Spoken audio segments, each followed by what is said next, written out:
සතියේ සමාජ කටගැස්ම දෙරණ 360. අප ඔබව පූර්වයෙන් දැනුවත් කළ පරිදිම අද අපි 360 ආරාධිත අසුන පනවා තිබෙන්නේ ජාතික නිදහස් පෙරමුණේ නායක පාර්ලිමේන්තු මන්ත්‍රී විමල් වීරවංශ මහතා වෙනුවෙන්. ආයුබෝවන් මන්ත්‍රී. ආයුබෝවන්.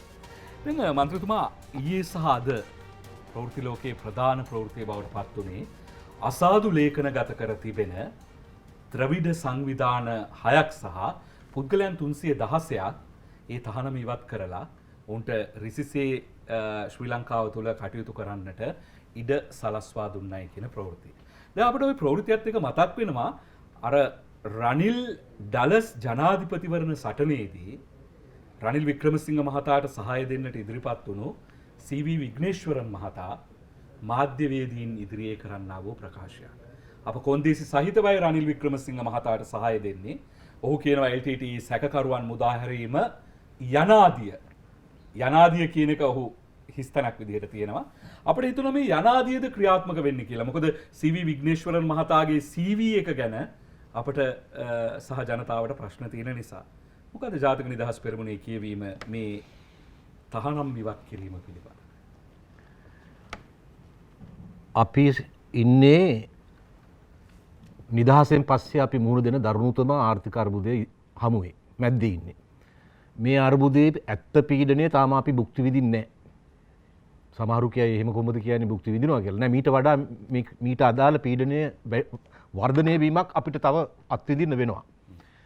මේ తত্ত্বය මේ අපි වැටලා තියෙන මේ ආර්ථිකමය වල ඇත්තටම මේක අපිම කපාගත්තු වලක්නේ. 978ට කලින් අපේ වෙළඳ පරතරය ආනයන සහ අපනයන අතර පරතරය ධන ඩොලර් බිලියන් 1000යි. ධන අද අපේ පරතරය ඍණ ඩොලර් බිලියන් 1000යි. එතකොට තේරුම් ගත්ත හැකිනේ අපි හිටියේ තැනයි වැටලා ඉන්න තැනයි. දැන් 77 වෙනකොට අපේ සමාජයේ ඒකේ ගෞරවයේ සිරිමාවඩි බණ්ඩාරනායක මැතිණියට එහා යුතුයි. ඒ වකවානුව තුල අපේ ෆියට් කාර් එක හැදුනා. යුනික් රේඩියෝ එක හැදුනා. කැලණි ටයර් එක හැදුනා. වාහනේ සංස්ථාව හැදුනා. කඩදාසි සමාගම් හැදුනා. මේ විදියට පෙට්‍රෝලියම් එක හැදුනා. මේ විදියට අපේ මේ රාජ්‍යයකට ඕන කරන ඒ කියන්නේ දේශීය වශයෙන් නිපදවීමේ ක්‍රියාන්විතයක් බලගන්නවා. ඒ නිෂ්පාදනයට ප්‍රමුඛතාවයේදී දාස මුදලාල්ලා එහෙම හැදුනා. ඒ නිෂ්පාදනයට ප්‍රමුඛතාවයේ දෙමින් ආපු ගමන ඒක පරිණත තත්වයට එන්නට පෙර පරිණත තත්වයට ආවට පස්සේ තමයි අපි ආයුතු තිබුණේ වෙළඳපොළ ආර්ථික සංකල්පය ගැන සිතා බලන්න. අපි ඒ තබපු පියවර පරිණත තත්වයට එන්න කලින් මැචුවර්ඩ් වෙන්න කලින් මේක සම්පූර්ණයෙන් 977න් පස්සේ විවෘත කළා. වර්තමාන ජනාධිපතිතුමාගේ මාමනේ. ඔව්. එතකොට දැන් ඒ විවෘත කිරීමේ ප්‍රතිඵලයක් හැටියට අපි අරන් තියෙන වාණිජ්‍ය ණය කියලා කියන්නේ මුදල් වෙළඳපොළෙන් ගන්නවා. ඒවට ග්‍රේස් පීරියඩ් නැහැ. පොලිය 106 ඊට වැඩි වෙන්න පුළුවන්. අපි අරගෙන තියෙන වාණිජ්‍ය ණය වලින් 80%ක් අරගෙන තියෙන්නේ පහුගිය යහපාලන අවුරුදු 4මාරේ. ඇත්ත කතාව මේ අද තියෙන අර්බුදයේ ප්‍රධානතම හේතුවක් ඒ දැවැන්ත වාණිජ්‍ය ණය ප්‍රමාණයක් ගැනීම. මගේ ප්‍රශ්නය ප්‍රේක්ෂකයට අමතක වෙයිද දන්නේ නැහැ. මම එන්නේ ඔබේ ප්‍රශ්නෙට. ඔබේ ප්‍රශ්නෙට එන්න මේකේ ඇත්ත පින්තූරය අපි බලා ගන්න ඕන. ඒතකොට මේ අර්බුදය විසින් දැන් අපි මේ වැටලා ඉන්න අර්බුදය විසින් දැන් හැමෝම බලනවා තමන්ගේ වැඩේ ඉලක්කයට යන්න. ජිනීවා මානව හිමිකම් කොමිසමේ පහුගිය මාර්තු වෙන්න තිබුණා වාර්තාවක්. ඒගොල්ලෝ කලින් අර දරුස්මාන් වාර්තාව කියන්නේ මහලේකම්ට පෞද්ගලිකව ගත්තු වාර්තාවක් කියලානේ කිව්වේ. දරුස්මාන් වාර්තාවේ තියෙනව පදනම් කරගෙන කොහෙවත් උසාවියක නඩු දාන්න බෑ. හැබැයි දැන් මානව හිමිකම් කොමිසමෙන්ම දැම්ම කමිටුවක්. ඒ කමිටුවේ වාර්තාව එන්න නියමිතයි. ඒ කමිටුවේ වාර්තාව ආවට පස්සේ ඒකේ නම් තියෙන්න පුළුවන් අපි හිතමු 100 ගාණක් තියෙනවා කියලා. හිටපු ආරක්ෂක ලේකම් ගෝඨාභය රාජපක්ෂ මහත්මයාගේ තියෙන්න පුළුවන්. හිටපු හමුදාපතිතුමාගේ තියෙන්න පුළුවන්. මම දන්න තරමින් සරත් පොන්සේක මහත්තයාගේ නම හැරෙන්න ඉතුරු බොහෝ අයගේ නම් තියෙන්න පුළුවන්. ඒකේ තියෙන්නේ චෝදනාත් එක්ක සාක්ෂි විමසීමකුත් කරලා. එතකොට ඒක පදනම් කරගෙන ලෝකේ ඕන තැනක නඩු පවරන්න පුළුවන් ඩෑස්පෝරා එකට. දැන් එක පැත්තකින් කඩුව මෙතන තියෙන්නේ බෙල්ලට තියලා තියෙන්නේ. දැන් මෙහෙන් ආර්ථික වශයෙන් හතර ගාතෙන් ඇදගෙන වැටලා පාන් කියා ගන්න බැරි වෙනවා. ජිනීවා වලින් කඩුව තියෙනවා බෙල්ලට මෙන්න වාර්තා වෙනවා. ගිය මාර්තු වෙන්න හිටියේ ඒක ආයි කල් දැම්මා. ඒක ආපු ගමන් නඩු පවරනවා. නඩු පවරපු ගමන් බෙල්ලට කඩුව තියලා කියනවා මෙන්න මේ දේවල් කරන්න. දැන් ඒකේ අනිත් එක. ඔය ඩයස්පෝරා සංවිධාන කිහිපයක් 6ක් සහ පුද්ගලයන් ගානගේ තහනම අයින් කිරීම. 16ක. දැන් ඕක මීට අවුරුද්දකට කලින් කරේ නෑනේ. මීට අවුරුද්දකට කලින් කරේ නෑ. ආරක්ෂකංශනේ තීරණය කරන්නේ මොන සංවිධානයෙන්ද රාජ්‍යයට තර්ජනයක් තියෙන්නේ නැත්තේ කියලා. මොන පුද්ගලයන්ගෙන්ද තර්ජනයක් තියෙන්නේ නැත්තේ කියලා. දැන් වාර්ෂිකව සමාලෝචනය කරනවනේ. ඒතකොට ගිය අවුරුද්ද සමාලෝචනය කරද්දී මේක තර්ජනයක් තියෙනවා කියලා පිළි අරගන්නවා. මේ අවුරුද්දේ සමාලෝචනය කරද්දී තර්ජනයක් නැහැ කියලා පිළිගන්නවා. හැබැයි ආරක්ෂක අමාත්‍යාංශයේ ලේකම්වරයාගේ අත්සනින් යුතුව මේ තහනම ඉවත් හරි හරි ඉතින් ඒ ලේකම්මනේ ගිය අවුරුද්දේ හිටියේ. ඒ ලේකම්ලා වැරදිනේ ගිය අවුරුද්දේත් එහෙම අසාධාරණ විදියට තහනම් කරගෙන තිබිච්ච සංවිධාන ටිකක් නෑ බොරුවට තහනම් කරන් හිටියේ. ඒකත් වැරදිනේ එහෙනම්. දැන් ඔය LTT හිරගත වෙලා ඉන්න මිනිස්සුන්ගෙන් සැලකිය යුතු ප්‍රමාණයක් ඉන්නවා. මමත් පිළිගන්නවා මමත් රිමාන්ඩ් එකේ මාස 3ක් තියන් හිටියනේ යහපාලන ආණ්ඩුවේ කට්ටිය. මම මේ මිනිස්සුත් එක්ක කතා කරා. එතන ඇත්තටම මානුෂීය කතන්දර ටිකක් තියෙනවා. දැන් ලක්ෂ්මන් කදිරගාමර් මහත්තයාගේ ගෙදර ඉස්සරහා අර වෙඩි තියපු ගහේ අත්ත කපපු මිනිහත් ඒකේ ඉන්නවා තාම. දෙහිවල බෝම්බ තියපු මිනිහත් ඒකේ ඩිස්පෙන්සරියේ වැඩ කර ඉන්නවා. ඉතින් දැන් මම කියන්නේ ඒවැ තියෙනවා අපි ඒ දිහා වෙනම සානුකම්පිතව බලන එකේ මම නම් විරුද්ධ නැහැ. හැබැයි දරුණු චෝදනාවන් වලින් තොර අයට. එතන ඉතර බලවත් නැති චෝදනා අනුව ඥාතියෙක් බලන් ඉන්නේ. ඒක වෙනයි. ඒක මානුෂවාදී ප්‍රත්‍යක්තියක. නමුත් අපි අපේ මේ ආර්ථිකයේ බෙලහීන වෙච්ච වෙලාව පාවිච්චි වෙමින් තියෙනවා. අපි තර්ජන කීපයක ඉන්නවා. ඔබ කීප එකක්. දැන් ඒතකොට ඩයස්පෝරා සංවිධාන හරි විමසා බැලීමකින් තොරව ඒවා තහනම අයින් වෙනවා. ඒතකොට ඒගොල්ලෝ නිදහසේ වැඩ කටයුතු පටන් ගන්නවා. ඒක එකක්. ඊළඟට මම අර කියපු වාර්තාව වෙනවා. වාර්තාවෙන් පුද්ගලෝ හමුදාවේ බර ගානකේ නම් තියෙනවනේ. ඒවට නඩු පවරන්න පුළුවන් රෝම ගිවිසුමට අත්සන් කර තිබෙන රටවල් වල. ඒතකොට ඒවට යම් විදියකට ඒ කවුරු හරි ගියොත් ඒක අනිත් එක තමයි දැන් ওই තියෙන ඇමරිකාවේ නඩුව. ඒගොල්ලෝගේ බැඳුම් කර සල්ලි ගෙව්වේ නැහැ කියලා දාපු නඩුව. මම දන්නේ මහ වර්තමාන මහාමැතිකු අධිපතිතුමා දැන් ඇත්ත කතාව අමාරුවේ දැන් ණය එක දැන් කලින් අධිපතිලා ඉන්න කාලේ ණය ගෙවන එකටනේ ප්‍රමුඛත්වය දීලා තිබ්බේ. ඉතින් අපිට ණය ගෙවන්න දැන් විදියක්ම නැහැ වගේ වෙන තත්ත්වයකදී අපිට ණය ගෙවන්න බෑ කියලා කිව්වා. ඒ ප්‍රකාශය ඇති නඩුවට යන. ඒ ප්‍රකාශය නොකර හිටියනම් මං හිතන්නේ මේ මාසේ තමයි අර මේමයි ගිය මාසේ නම් ගෙවන්න තියෙන්නේ මාසයක් ගන්නවා ඒකේ මොන හරි ප්‍රශ්නයක් තියෙනවා නම් බේරගන්න. ඒතකොට එහෙම බැලුවොත් මේ මාසේ තමයි මගේ මතකය අනුව ඒක ගෙවන්න තියෙන්නේ. හැබැයි අපි කොහොම හරි උත්සාහයක් දරලා අපිට මේක ගෙවා ගන්න පුළුවන් වුණා නම් ඒ අනතුරෙන් අපි ගැලවෙනවා. දැන් මොකද්ද වෙන්නේ? ඒ නඩුව විමසලා බලලා නඩුවෙන් ශ්‍රී ලංකාව වැරදිකරු වුණොත් වෙනවා. ඉතින් අපිම කියලානේ අපිට ණය ගෙවන්න බෑ කියලා. අයි 아무තු සාක්ෂි ඕනේ නැහනේ. එතකොට වෙන්නේ ඒකේ සාකච්ඡා කරලා බේර ගන්න කාලයක් දෙනවා. ඒ කාලය ඇතුළත බේරෙන්නේ නැහැ. ඒකට අපිට බේර ගන්න බැරි නම් ඊට පස්සේ වෙන්නේ ඇමරිකා එක්සත් ජනපදයේ තියෙන ශ්‍රී ලංකා රජයට අයිති ඕනම දේපලක් පවර ගන්න පුළුවන්. ඇමරිකාවේ තියෙන ශ්‍රී ලංකා තානාපති කාර්යාලයේ කියන දේපල උනත් පවර ගන්න පුළුවන්. ශ්‍රී ලංකන් ගුවන් සේවයේ ගුවන් යානාවක් එහෙ ගුවන් තොටුපළකට ආවොත් ඒක එහෙ තියා ගන්න පුළුවන්. ශ්‍රී ලංකාවට අයත් මුදල් ප්‍රමාණයක් කොහේ හරි තියෙනවා නම් තැන්පත් වල ඒවා සීල් කරන්න පුළුවන්. ඒ විතරක් නෙවෙයි ඒ ණය ගෙවන්න නැතුව වෙන ණයක් ගෙවන්න බැරි කරන්නත් පුළුවන්. ඒ ණය ගෙවන්නේ නැතුව අලුතෙන් බැඳුම් කරවලට යන්නත් බෑ. මුල්ලේ වෙළඳපොලෙන් ණයක් ගන්නත් බෑ. මේ විදිහේ අන්තිම බරපතල හිරවීමකට අපේ රාජ්‍ය අද ඇදවට්ටම වලමින් තියෙන්නේ. එකක් ආර්ථිකමේ අර්බුදය. ඒ අර්බුදයට නිසි පියවර නොගැනීම විසින් ඒක දවසින් දවස වැඩෙනවා. වැඩෙන්න දීලා බලන් ඉන්නවා. ඊළඟට ජිනීවා මානව හිමිකම් කොමිසමෙන් එන රිපෝට් එක ඒ වාර්තා පදනම් කරගෙන රණවිරුවන් ඉලක්ක කරගෙන නඩු පැවරීම් ක්‍රියාවලිය. ඒකේ බෙල්ලට තියෙනවා පිහිය යටත්වයන් කියනවා. ඊළඟට එනවා ඇමරිකාවේ නඩුවෙන් එන තර්ජනය. මම ඒක පැහැදිලි කළා. ඊළඟට එනවා අර විග්නේශ්වර මහත්තයලා කියන මෙන්න මේකේ මේ විවස්ථාවේ මෙන්න මේ කැලි ටික ගලවලා දෙන්න මේ අඩ ටිකක් තියෙනවා මේ ඒ ටික ගලවලා දෙන්නකෝ මේ පොඩි අඩ ටිකක්. දැන් උදාහරණයක් ඇරෙට ආණ්ඩුකාරයා පත් කළ යුත්තේ මහ ඇමතිගේ අනුමැතිය ඇතුවය. ඔන්න පොඩි අඩයක්. ඒ වගේ අඩ ටිකක් තියෙනවා මේකේ. ජේ.ආර් මොනපාවාදීම කළත් පොඩ්ඩක් ඒ සූක්ෂම ගල් මුක්කු ගහිල්ලක් කරලා තියෙනවා. අන්නේ මුක්කු ටික ගලවන්න කියනවා. මුක්කු ටික ගලවන්න ඩෑස්පෝරාගේ සල්ලි ගේන්නම්. එයා කියනවා අපි මහා ඇමති අරමුදලටයි සල්ලි ගේන්නේ. හැබැයි ඇමතිතුමා දැන් එමානුවෙල් පියතුමා අද ඉතාමත් උද්දාමයෙන් යුතුව මේක පසසලා තිබ්බා. හැබැයි එමානුවෙල් පියතුමා හරි වෙනත් මේ ඩයස්පෝරාවේ නියෝජිතයන් හරි මේ සංවිධාන හරි පසුගිය කාලේ අපි දැක්කේ නෑ ප්‍රසිද්ධියේ වෙනම රාජ්‍යයක් පිළිබඳව කතා කරනවා. දැන් ඔවුන් යම්කිසි ආකාරයකින් අඩියක් පස්සට අරගෙන තියෙනවා නම් ඔවුන් සතු ඩොලර් ප්‍රවාහය රටේ ආර්ථික වර්ධනය සඳහා යොදවා ගැනීම වැරදි නැද්ද? ඩොලර් ප්‍රවාහයේ පටු පරමාර්ථයෙන් නෙවෙයි මම නම් ඒක දිහා බලන්නේ. ඩොලර් අපිට ඕනේ. ඒක දිහා බලන්න ඇත්තටම මේ මිනිස්සු දැන් වෙනස් වෙලාද නැද්ද? ඒ මිනිස්සු අර පරණ අපිට බෑනේ කෙනෙක් ඔයා පොඩි කාලේ හිටපු ආ නෙවෙයිනේ මමත් පොඩි කාලේ හිටපු මම නෙවෙයිනේ අපිත් යම් දේවල් අවබෝධයන් ලබනකොට අපිත් අපේ ආකල්පවල යම්කිසි සාධාරණ වෙනස්කම් වෙනවා. ඒ අයටත් එහෙම පරිවර්තනයක් තියෙනවා නම් ඇත්තටම ඒ අය ඩොලර් ගෙනාවත් නැතත් අසාධාරණ තහනමක් තියෙනවා නම් අයින් කරන්න. ඒක ඩොලර් එක පුට්ටු කරන්න එපා. ඩොලර් එක පුට්ටු කරලා ඒ ගැන තීරණ ගන්න ගියාම වෙන්නේ අපිට ඩොලර් තමයි ලොකුවට පේන්නේ අර ආරක්ෂාව පිළිබඳ ප්‍රශ්නේ නොපෙනී යනවා. නැද අද මනෝගනිෂන් මන්ත්‍රීවරයා ඉදිරිපත් වෙනවා පාලම හදන්න ලංකාවට ඩොලර් ගේන්න දමිළ ඩයස්පෝරාව වින්ද. ඇත්තටම තියෙන ආර්ථික අර්බුදයන් මන්ත්‍රීතුමා. දමිළ ඩයස්පෝරාව නෙවෙයි ලෝකේ ඕන ඩයස්පෝරාවක්. හරි වෙන කවුරු හරි ලංකාවේ ආයෝජනය කරනවට අපි විරුද්ධ නැහැ. ඒගොල්ලෝගේ සල්ලි ගෙනල්ලා මෙහි මේ ෂොපින් මෝල් එකක් හදනවට එහෙම නැත්නම් තව මොන හරි හෝටලයක් හදනවට ඒවට අපි විරුද්ධ වෙන්නේ නැහැ. ඒ ආයෝජන පිළිබඳ විවාදයක් අපිට නැහැ. හැබැයි මේ ඔය ඩොලර් ටික පින්නලා ව්‍යවස්ථාවේ අර ඇබේ ගලවපන්.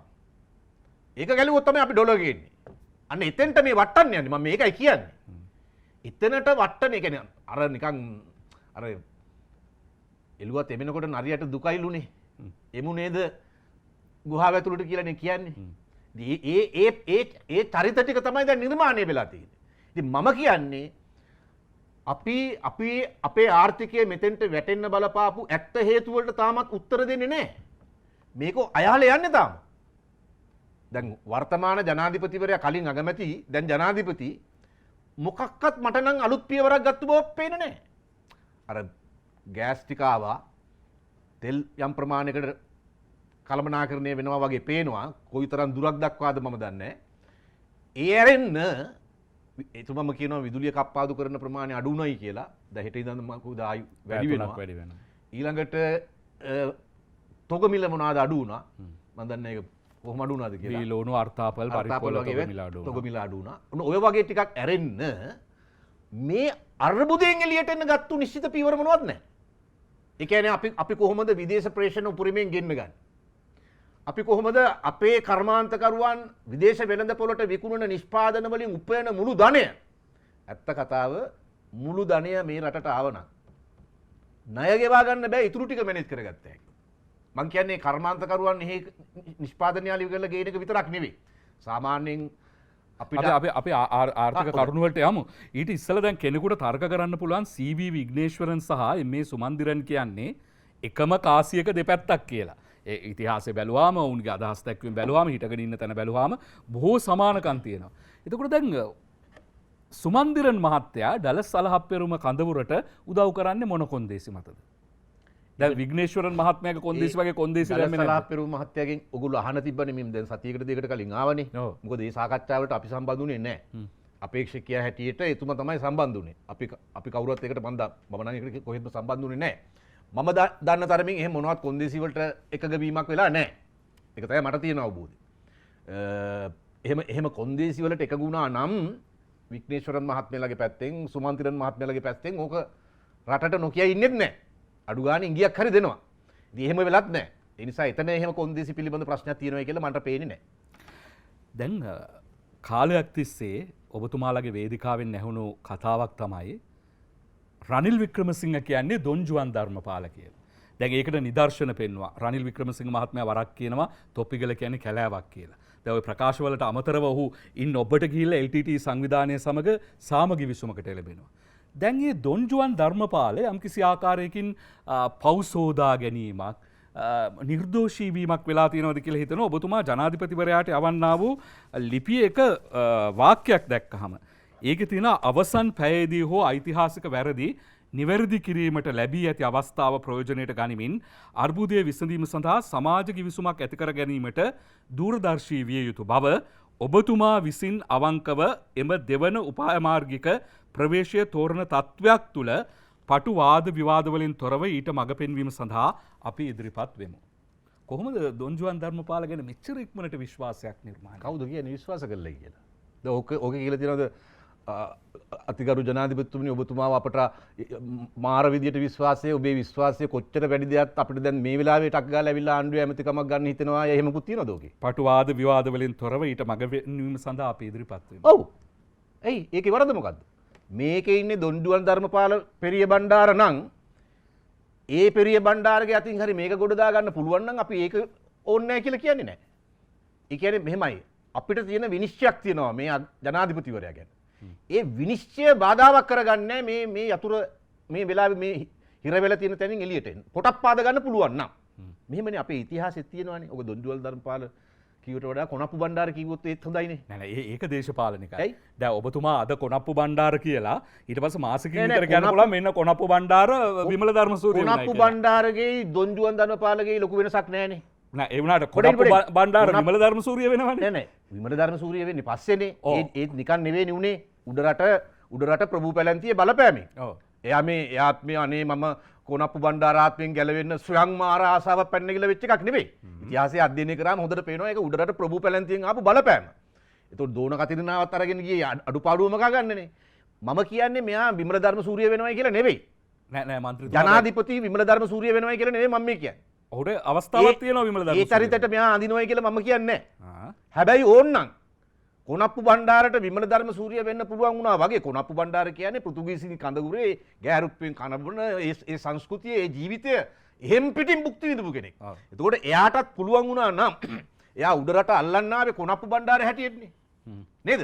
ඇල්ලුවෙත් කොනප්පු බණ්ඩාර හැටියට. හැබැයි අල්ලලා කිරුළු පැලැන්දුනකොට තමයි යාට සිද්ධ වුණේ උඩරට ප්‍රභූ පැලැන්තියේ බලපෑමට යටත්ව අන්න විමල ධර්මසූරිය චරිතයට ආදී. එහෙම නැතුව කොනප්පු බණ්ඩාර මේ යාගේ ආවේනික නිසඟයෙන් ආපු අදහසකට අනුව වෙච්ච දෙයක් නෙවෙයි.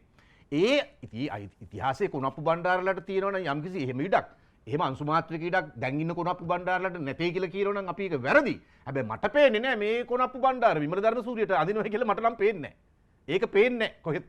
නැද දැන් අර ඩලස් සලහප්පෙරුම මහත්මයත් එක්ක ඒ කඳවුරු ගතව ඔහුගේ ජයග්‍රහණය වෙනුවෙන් අතිවිශාල කැපීපෙනෙන භූමිකාවක් ඉෂ්ට සිද්ධ කරපු විමල් වීරවංශ මහත්මයා ඒ උණුසුම මැකී යන්නටත් මත්තෙන් අත උස්සනවා රනිල් වික්‍රමසිංහ මහත්තයලත් එක්ක හදිසි නීතිය ජයග්‍රහණය කරන්නට. දැන් එතනදී හිතෙනවා අර මේ කොනප්පු බණ්ඩාරව විමල ධර්මසූරිය කරන්නද මේ ලෑස්ති වෙන්නේ. නෑ මට බෑනේ කොනප්පු බණ්ඩාරව විමල ධර්මසූරිය කරන්න. ඒ බෞතිස්ම කරන්න පුළුවන් නේ. නෑ කොනප්පු බණ්ඩාර ගැත ඒක තියෙන්නේ. කොනප්පු බණ්ඩාර ගැත ඒක තියෙන්නේ. කොනප්පු බණ්ඩාරට පීඩනයක් එල්ල කරන්න පුළුවන් අර උඩරට ප්‍රභූ පැලැන්තිය එල්ල කළා වගේ මේ අමාරු වැටිච්ච වෙලාවේ උඹ ආයි කොනප්පු බණ්ඩාර හැටියට පිස්සු නටන්න නැතුව විමල ධර්මසූරියගේ චරිතයට අවතීර්ණ වෙන්න කියලා. ඒක කියන්න පුළුවන් ඕන කෙනෙකුට. හැබැයි ඒ කියන අයට බෑ එයාව මේ විමල ධර්මසූරිය කරන්න. එහෙනම් මෙච්චර ඉක්මනට කොහොමද කඳුර මාරු කරන්නේ? කඳුර මොකද්ද මාරු කරේ? නේද ඒ අදහස මාරු කරන්නේ. ඩලස් සලහප්පෙරුම මහත්මයා කියනවා. සලහප්පෙරුම මහත්මයා මට දවස් 3කට විතර කලින් හදිසි නීතියට විවාදයට දවස් 3කට කලින් මට කතා කරලා කිව්වා දුරකතනෙන් මට විභා කියලා කියන්නේ විභා මේ අපි පත්තරේ හිටපු කාලේ නමින් විභා මේ අපි හදිසි නීතියට විරුද්ධව ඡන්දෙන තීරණය කර අපේ ගෲප් එක ඕගොල්ලෝ මොකද කියන්නේ? මම කිව්වා අපේ ගෲප් එක තාම හම්බුන්නේ නැහැ. හැබැයි මම පෞද්ගලිකව ඉන්නේ මොන ප්‍රශ්න තිබ්බත් මේ වෙලාවේ මේ රාජ්‍ය අරාජිකත්වයට ඇදගෙන යන එකෙන් බේර ගන්න ඕන. ඒක බේර ගැනීම සඳහා හදිසි නීතිය මේ වෙලාවේ తాවකාලිකව හෝ දාන්න ඕන. දාලා ඒ තත්ත්වය වෙනස් වුණාට පස්සේ අපිට ආය හදිසි නීතිය අවශ්‍ය වෙන එකක් නැහැ. ඔබතුමාගේ දේපල වලට හානි කරපු අනේ නෑ. මගේ ගෙදරට තමයි ඒක ආපු කට්ටිය අඩුවෙන්ම හානි කරලා තියෙන්නේ. මොනවා වුණත් අර පරණ මොන හරි මතකයක් තිබිලා තියෙනවා. ඉතින් එක කාලයක් අපි මේක කරේ තියාගෙන නැද්දනේ කියලා. ඒ කියන්නේ බාත්රූම් දැන් අනිත් ගෙවල බාත්රූම් කඩනවනේ පිස්සෝ වගේ. මගේ ගෙවල බාත්රූම් කඩලා නැහැ. හැබැයි සාරි ඇඳුම් ඔක්කොම ඇදලා තියෙනවා. රත්තරන් බඩු මොන හරි තියෙනවද කියලා බලන්න. මගේ පොත් රාක්කයක් තිබ්බා. ඒක පෙරලලා තිබ්බා. ඒක පුච්චලා තිබ්බේ නැහැ. ඒ කියන්නේ හොරුද ඇවිල්ලා තියෙන්නේ. රත්තරන් බඩු හොයලා. වර්ග කීපයක්. පරණ ඇරියස් කවර් කර ගැනීමේ හෙල්මට් බලකායත් ඊට පස්සේ මද්ද්‍රව්‍ය වලට ඇබ්බැහි වෙච්ච පිරිසුත් හොරුත්. එහෙම තමයි වෙලා තියෙන්නේ. මට ඒක පිළිබඳ කිසිම ප්‍රශ්නයක් නැහැ. මොකද ඒකට මුහුණ දෙනවා. ඒක දරුවන්ගේ මානසික පීඩාව පිළිබඳ ප්‍රශ්නයක් වෙන එකක් නැහැ. මම කියන්නේ ඔබ කියන්නේ අර අරාජිකත්වයට ඇද වැටෙන්න දීලා බලන් ඉන්න කියලාද? මම ඔබ බලන්න ඕනම තත්වයකදී පෙනෙන ජනප්‍රිය මතය නෙවෙයි මම ඉන්න මතය. මොකද්ද ඕන මතය යන්නේ ඒක තමයි මම ඉන්න මතය. ඒ වෙලාවේ රටේ ජනාධිපති රනිල් නෙවෙයි, ඩලස් නෙවෙයි, කවුද ඔය ඕන කෙනෙක් වේවා. ඒ කතාව මම පාර්ලිමේන්තුවේ කරනවා. ඔබතුමා විශ්වාස ඒ කරනවාද කතාව කරනවා විතරක් නෙවෙයි හදිසි නීතියට පක්ෂව ඡන්දෙ දෙන්න. නීති ආධිපත්‍ය සුරක්ෂිත කරන්න හදිසි නීතිය තියෙන්න ඕනේ කියලා විශ්වාස කරනවා. ඔව් එයි.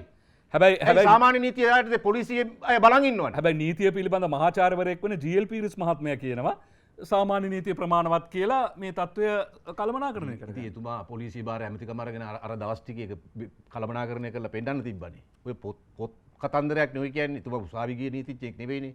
එතුමා පොතේ නීතිඥයෙක්. මම කියන්නේ ප්‍රායෝගිකව අපි දැක්ක ජවනිකා ටික තියෙනවානේ. පාර්ලිමේන්තුව වට කරන්න ආපු දවසේ විතරයිනේ බලය පාවිච්චි කරේ. අවම බලය. ඒ අවම බලය පාවිච්චි නොකළා නම් පාර්ලිමේන්තුවත් අල්ලලානේ. ජනාධිපති මන්දිර, අගමැති මන්දිර, අර මන්දිර, අර ලේකම් කාර්යාලය, පාර්ලිමේන්තුව, ශ්‍රේෂ්ඨාධිකරණය ඊළඟට ඔය ඔක්කොම අල්ලගත්තට පස්සේ රාජ්‍යයක් හෝ රාජ්‍ය පාලනයක් හෝ මෙහෙමයි. රටයි රාජ්‍යයි කියන්නේ දෙකක්. රාජ්‍යයි ආණ්ඩුවයි කියන්නේ තවත් දෙකක්. ඕනෝක තේරෙන්නේ නැහැ. දේශපාලන විද්‍යාව කරපු ළමයි දන්නවා. රට දැන් පිරිමි දරුවෙක් හම්බුනාම අපේ පරණ අම්මලා කියනවා රටයි රාජ්‍යයක් ලැබුණා වගේ කියලා. රටක් රාජ්‍යයක් ලැබුණා වගේ කියලා. ඒ කියන්නේ රටයි රාජ්‍ය එක නම් ඒ දෙකම එක කියන්න ඕනේ නැහැ. රටක් දැන් ලිබියාව කියලා රටක් තිබ්බට දැන් රාජ්‍යයක් නැහැ එතන. මෙතනත් මේ අර ලිබියාව ටයිප් එකට එහෙම නැත්නම් සියරා ලියෝන් ටයිප් එකට එහෙම නැත්නම් ඔය තව තියෙනවා අප්‍රිකාවේ සමහර රටවල හයිටි වගේ ටයිප් එකට හයිටි අපේ හමුදාවත් යනවනේ සාමසාධක හමුදාවට. හොයලා බලන්නකෝ හයිටිය කොහොම තිබ්බ රටක්ද අද කොහොමද රාජ්‍යයක් නැති වෙලා තින්නේ කියලා. ඒ හයිටියේ පාලනයක් නැහැ. එක එක පළාත් එක එක පාතාල කල්ලියත් තියෙන්නේ බලය. මේ රටත් එතෙන්ට ගෙන යමින් තිබ්බේ. එතෙන්ට තමයි ඇදගෙන යමින් තිබ්බේ. ඉතින් ඒක වෙන්න ඉඩ දීලා බලන් ඉන්න ඕනද?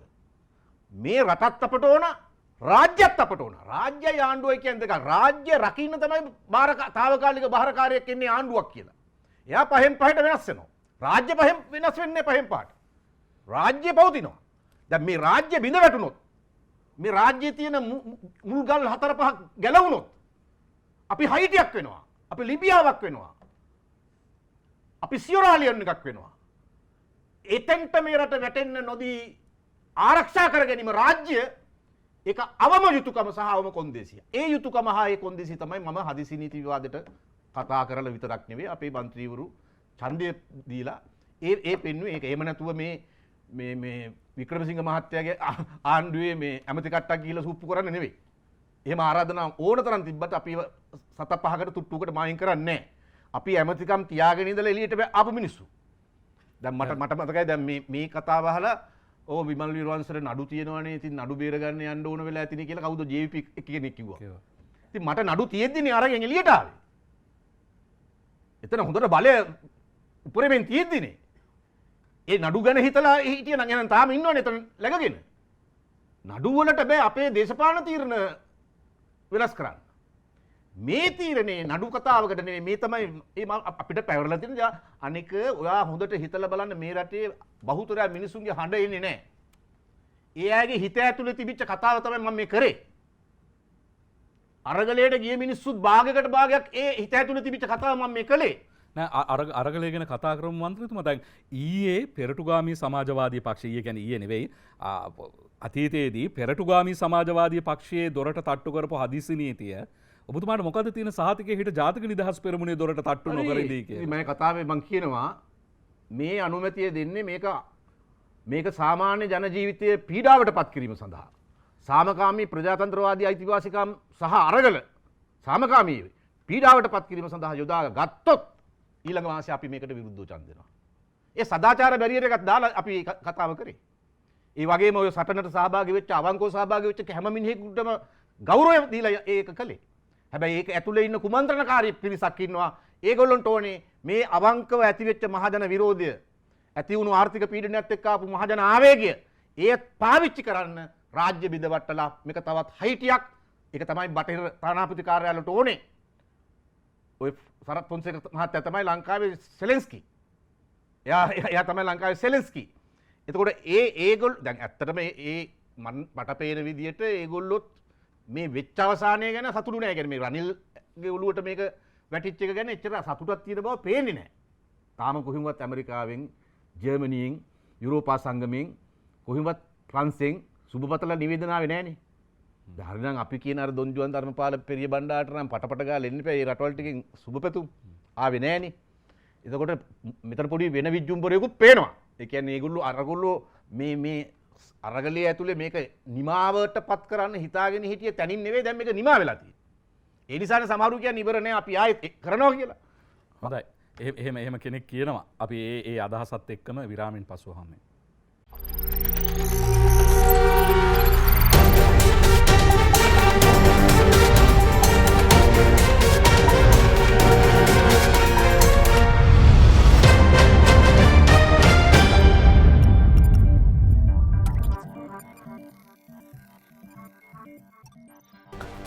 අපි ජාතික නිදහස් පෙරමුණේ නායක විමල් වීරවංශ මහතා සමග 360 රැඳී සිටින්නේ. දැන් මන්ත්‍රතුමා 9 වෙනිදා මැයි 9 ජූනි 9 ජූලි 9 ඒ අරගල රැල්ලෙන් ඒ ගෙවපු මිලට සරිලන දෙයක් රට හෝ ජනතාව දිනාගත්තද කියලා කෙනෙකුට විමසන්න පුළුවන්. දැන් අමරකීර්ති මන්ත්‍රීවරයා, අතුකොරළ මන්ත්‍රීවරයා, අහිංසක මන්ත්‍රීවරයෙක් නිරපරාධ ජීවිතයෙන් වන්දි ගෙවුවා. බොහෝ පොදු දේපල, පෞද්ගලික දේපල විනාශ වුණා. තුවාලකරුවන්ගෙන් ඉස්පිරිතාල පිරී ගියා. දැන් ජනතා විමුක්ති පෙරමුණ එහෙම නැත්නම් ජාතික ජනබලවේගයේ පාර්ලිමේන්තු මන්ත්‍රිණී හරිනි අමරසූරිය මහත්මිය කියනවා නවත්තන්න තිබ්බේ එතනින් නෙවෙයි කියලා. අපි එතුමීට පොඩ්ඩක් සවන් දෙමු. අපි ඔක්කොමලා එකතු වුණා එක සටන් පාටයකට. ඒ සටන් පාටය ගෝට ගෙදර යවන්න. නමුත් අපි ඔක්කොලාටම එකතු වෙන්න බැරි වුණා ගෝට ගියේ පස්සේ මොකද්ද සිද්ධ වෙන්නේ කියන එක. ඒක අතකින් මේ අරගලේ මේ අවදියේ තිබ්බ දුර්වලතාවය. එතකොට මේක තීරණාත්මක විදියට වෙනස් කරන්න නම් ගෝට විතරක් ගෙදර යවල බෑ. පාර්ලිමේන්තු සංයුතියත් වෙනස් කරන්න ඕනේ. අන්න එතනට තමයි දැන් අපි මේක හරව ගන්න වෙන්නේ. ජනතාව වෙනසක් බලාපොරොත්තු වෙනවා ඔබතුමා ඒක විශ්වාස කරනවානේ. දැන් එතුමිය කියන්නේ තිත්කමාවක් වැටුනේ කියලා. තිතක් වැටුන්නේ නැහැයි කියලා. මොකද කියවෙන්නේ? දැන් මේවයි. දැන් ඔය අර රටේ ඇතිවෙච්ච ආර්ථික අර්බුදයයි ඒ අර්බුදයට සාධාරණ පිළියම් පාලකයන් විසින් සොයන බවක් නොපෙනීමයි අර්බුදය සම්බන්ධව මහජනයා නිසි පරිදි දැනුවත් නොකිරීමයි මේකෙන් ගොඩේීමට සැලැස්මක් ඇතාපාතේ මෙන්න මේ සැලැස්මයි සැලැස්මත් එක්ක පිටිරට යමු කියලා විශ්වාසය ඇති නොකිරීමයි මේ ආදී බොහෝ හේතු කාරණා මත ගෝඨාභය රාජපක්ෂ ජනාධිපතිවරයාගේ ආණ්ඩුව කෙරෙහි මහජනයාගේ තිබිච්ච විශ්වාසය දවසෙන් දවස වේගින් පළුදු වුණා. ඒක ඉතා වෛර සහගත මේ තත්වයකට වැඩුණා මේ තෙල් පෝලිං අරමය උග්‍ර වෙන මට්ටමට ගියාම. එතකොට තමයි මහජනයාට ඔය සටන් පාටේ මේ ඊට පස්සේ මොකද වෙන්නේ කියන කතාව පවා නොසලකා මහජනයා විශාල කැරැල්ලක් නිර්මාණය වෙන්නේ ඔය ජනාධිපති මන්දිරයේ අත්පත් කර ගැනීම දක්වා. එතන තිබුණේ මහජනයාගේ සාධාරණ ආවේගයක්. උඹලා අපි උඹලා කෙරෙහි මාර විශ්වාසයක් තියලා උඹලට අපි බලය දුන්නා. දැන් උඹලා අපිව මොකද්ද තිබ්බ විශ්වාසයට කරේ අපි මේ මොකද්ද දාපු වල? ඒක තමයි මහජනයාගේ පැත්තෙන් ආපු අබංග කතාව. අඩු ගානේ ඒ හිටපු පාලකයෝ කිව්වද මේක මෙහෙම වුණේ ගිය පාලකයෝ තමයි 180ක් ලංකාව අරන් තියෙන වාණිජ ණය වලින් 180ක් අරන් තියෙන ගිය අවුරුදු 4 මාරේ කියලා කිව්වද කට ඇරලා? කිව්වනේ. ජනාධිපතිවරයා කිව්වා මෙය මා විසින් නිර්මාණය කරන ලද්දක් නොවේ කියලා. එහෙම කියලා හරියන්නේ නැහැ නේ. කවුරු විසින් කරපු එකක්ද කියලා එහෙනම් කියන්න එපා. තමන් විසින් නෙවෙයි නා. බාගෙට කියලා හරියන්නේ නැහැ නේ. අනික තමන් විසින් නෙවෙයි කියන්නත් බෑ. අර්බුදේ මූලික වග උත්තරකාරයෝ ඒගොල්ලෝ. නමුත් අපේ පැත්තෙනුත් මේක කල්තියා දැකලා ගත යුතු නිසි පියවර ගන්න බැරිවීම විසින් ඇතිවෙච්ච අඩුපාඩුවක් තියෙනවා. ඒක යන්නේ එහෙම කිව්වනම් ඒක පිළිගන්නවා මිනිස්සු. අපි මුකුත් කරේ නෑ මේ කලින් කරපු කට්ටිය කියලා දැන් ඉන්න කට්ටියට කියන්න බෑ. මේක මගේ නිර්මාණයක් නෙවෙයි කියලා කියන්න බෑ.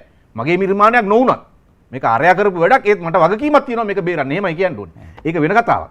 දැන් මම කියන්නේ ඒ විදිහේ තත්වයක් ඇතුළේ විශාල ජන ආවේගයක් පීඩනයක් පුපුරා හැලුණා. හැබැයි ඒ පුපුරා හැලුණාට පස්සේ එතනින් එහා මොකද්ද කරන්න කියන එක ගැන මේකේ ඇතුළාන්තයේ ඉඳගෙන මේක මෙහෙවු විදේශ බලවේග වලට තියෙන්නේ නැති ඊළඟ තැන මම නම් ඒක කියවගන්නේ ලොකු මානව ආපදාවක් ඇති කරලා ඊළඟට මේක හයිටිය වගේ තත්වයකට පත් කරන එක. ඒ කියන්නේ නීතියක් රීතියක් නැති එක කල්ලි අතට පාලන බලතල එන දරුණු අරාජික තත්ත්වයක්. එතෙන්ට මේක ගෙනියන එක තමයි මේකේ ප්ලෑන් එක තිබ්බේ. ඉතින් ඒක තව ටිකක් වුණා නම් සමහරලාට පාර්ලිමේන්තුව බටලන එක නවත්ත ගන්න බැරි වුණා නම් ඒ දක්වා වුණත් වැඩෙනවා. වළක්වන්න බැරි වෙනවා. මොකද හේතුව හමුදාව පොලිසිය ඒ වෙලාවේ හිටියේ බොහොම මේ උදාසීන වෙලා, අකර්මණ්‍ය වෙලා. ඔය ජීල් පිරිස් මහත්තයා කියන පොතේ තියෙන නීතියට අනුව ක්‍රියාත්මක නොවී හිටියේ. ඒ කියන්නේ දැන් මොකක් හරි සිද්ධියකට මිනිහෙක් අත්අඩංගුවට ගත්තම නීතිඥයෝ 100ක් විතර යන උසාවියට අප දෙන්න බැරි වරදක් කරලා තියෙන්නේ, පොදු දේපලට හානියක් කරලා තියෙන්නේ. ඒත් අප දෙනවා. මොකද නීතිඥයෝ 100ක් විතර කියලා මේක පෙනී හිටියම නඩුකාරයාට හිතෙනවා ඇති සමහරකට එයාත් මිනිස්සෙක්නේ.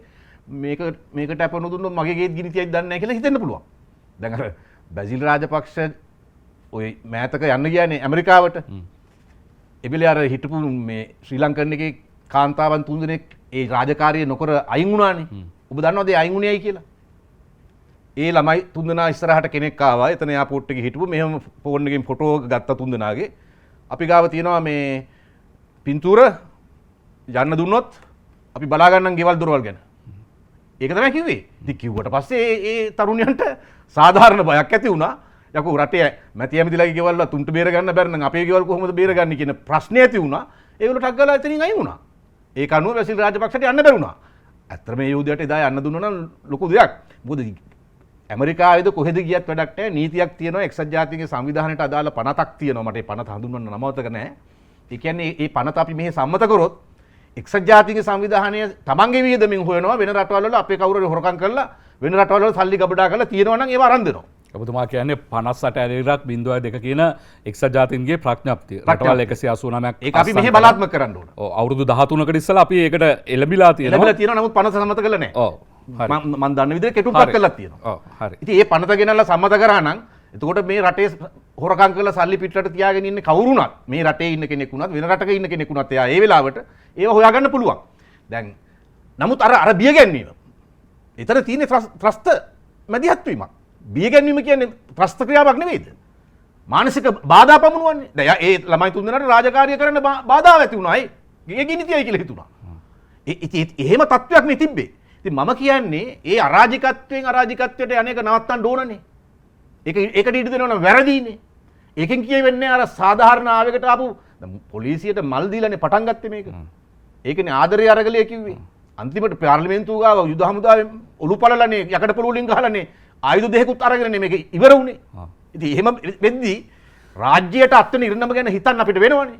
ඒ අනුව තමයි අපි ස්ථාවරවල ඉන්නේ. නැද ඔබතුමා චෝදනා කරනවා ජනාධිපතිවරයා වේවා අග්‍රාමාත්‍යවරයා වේවා පසුගිය ආණ්ඩුවේ බලධාරීන් මේ ජනතාවගේ ප්‍රශ්නේ අඳුනගත්තේ නැහැ ඒක විස්තර කරේ නැහැයි කියලා. දැන් ඔබතුමාත් එහෙමනේ ඔබතුමා නිරන්තරයෙන්ම මාධ්‍යවලට සඳහන් කරනවා මේ ආපදා යටත් විජිතකරණයක් ආපදා අධිරාජ්‍ය වාදයක් ක්‍රියාත්මක වෙන්නේ කියලා. ඒක අපිට අලුත් වචනයක්. දේශපාලන ශබ්දකෝෂයට අලුත් වචනයක්. දැන් එහෙම එකක්ද? එහෙම ඇත්තටම එහෙම ඒ වචනේවත් දන්නේ නැති අයද පාරට ආවේ. දැන් ඔබතුමාලට යුද හමුදා කඳවුරු වලින් ඉන්ධන ලැබෙනවා.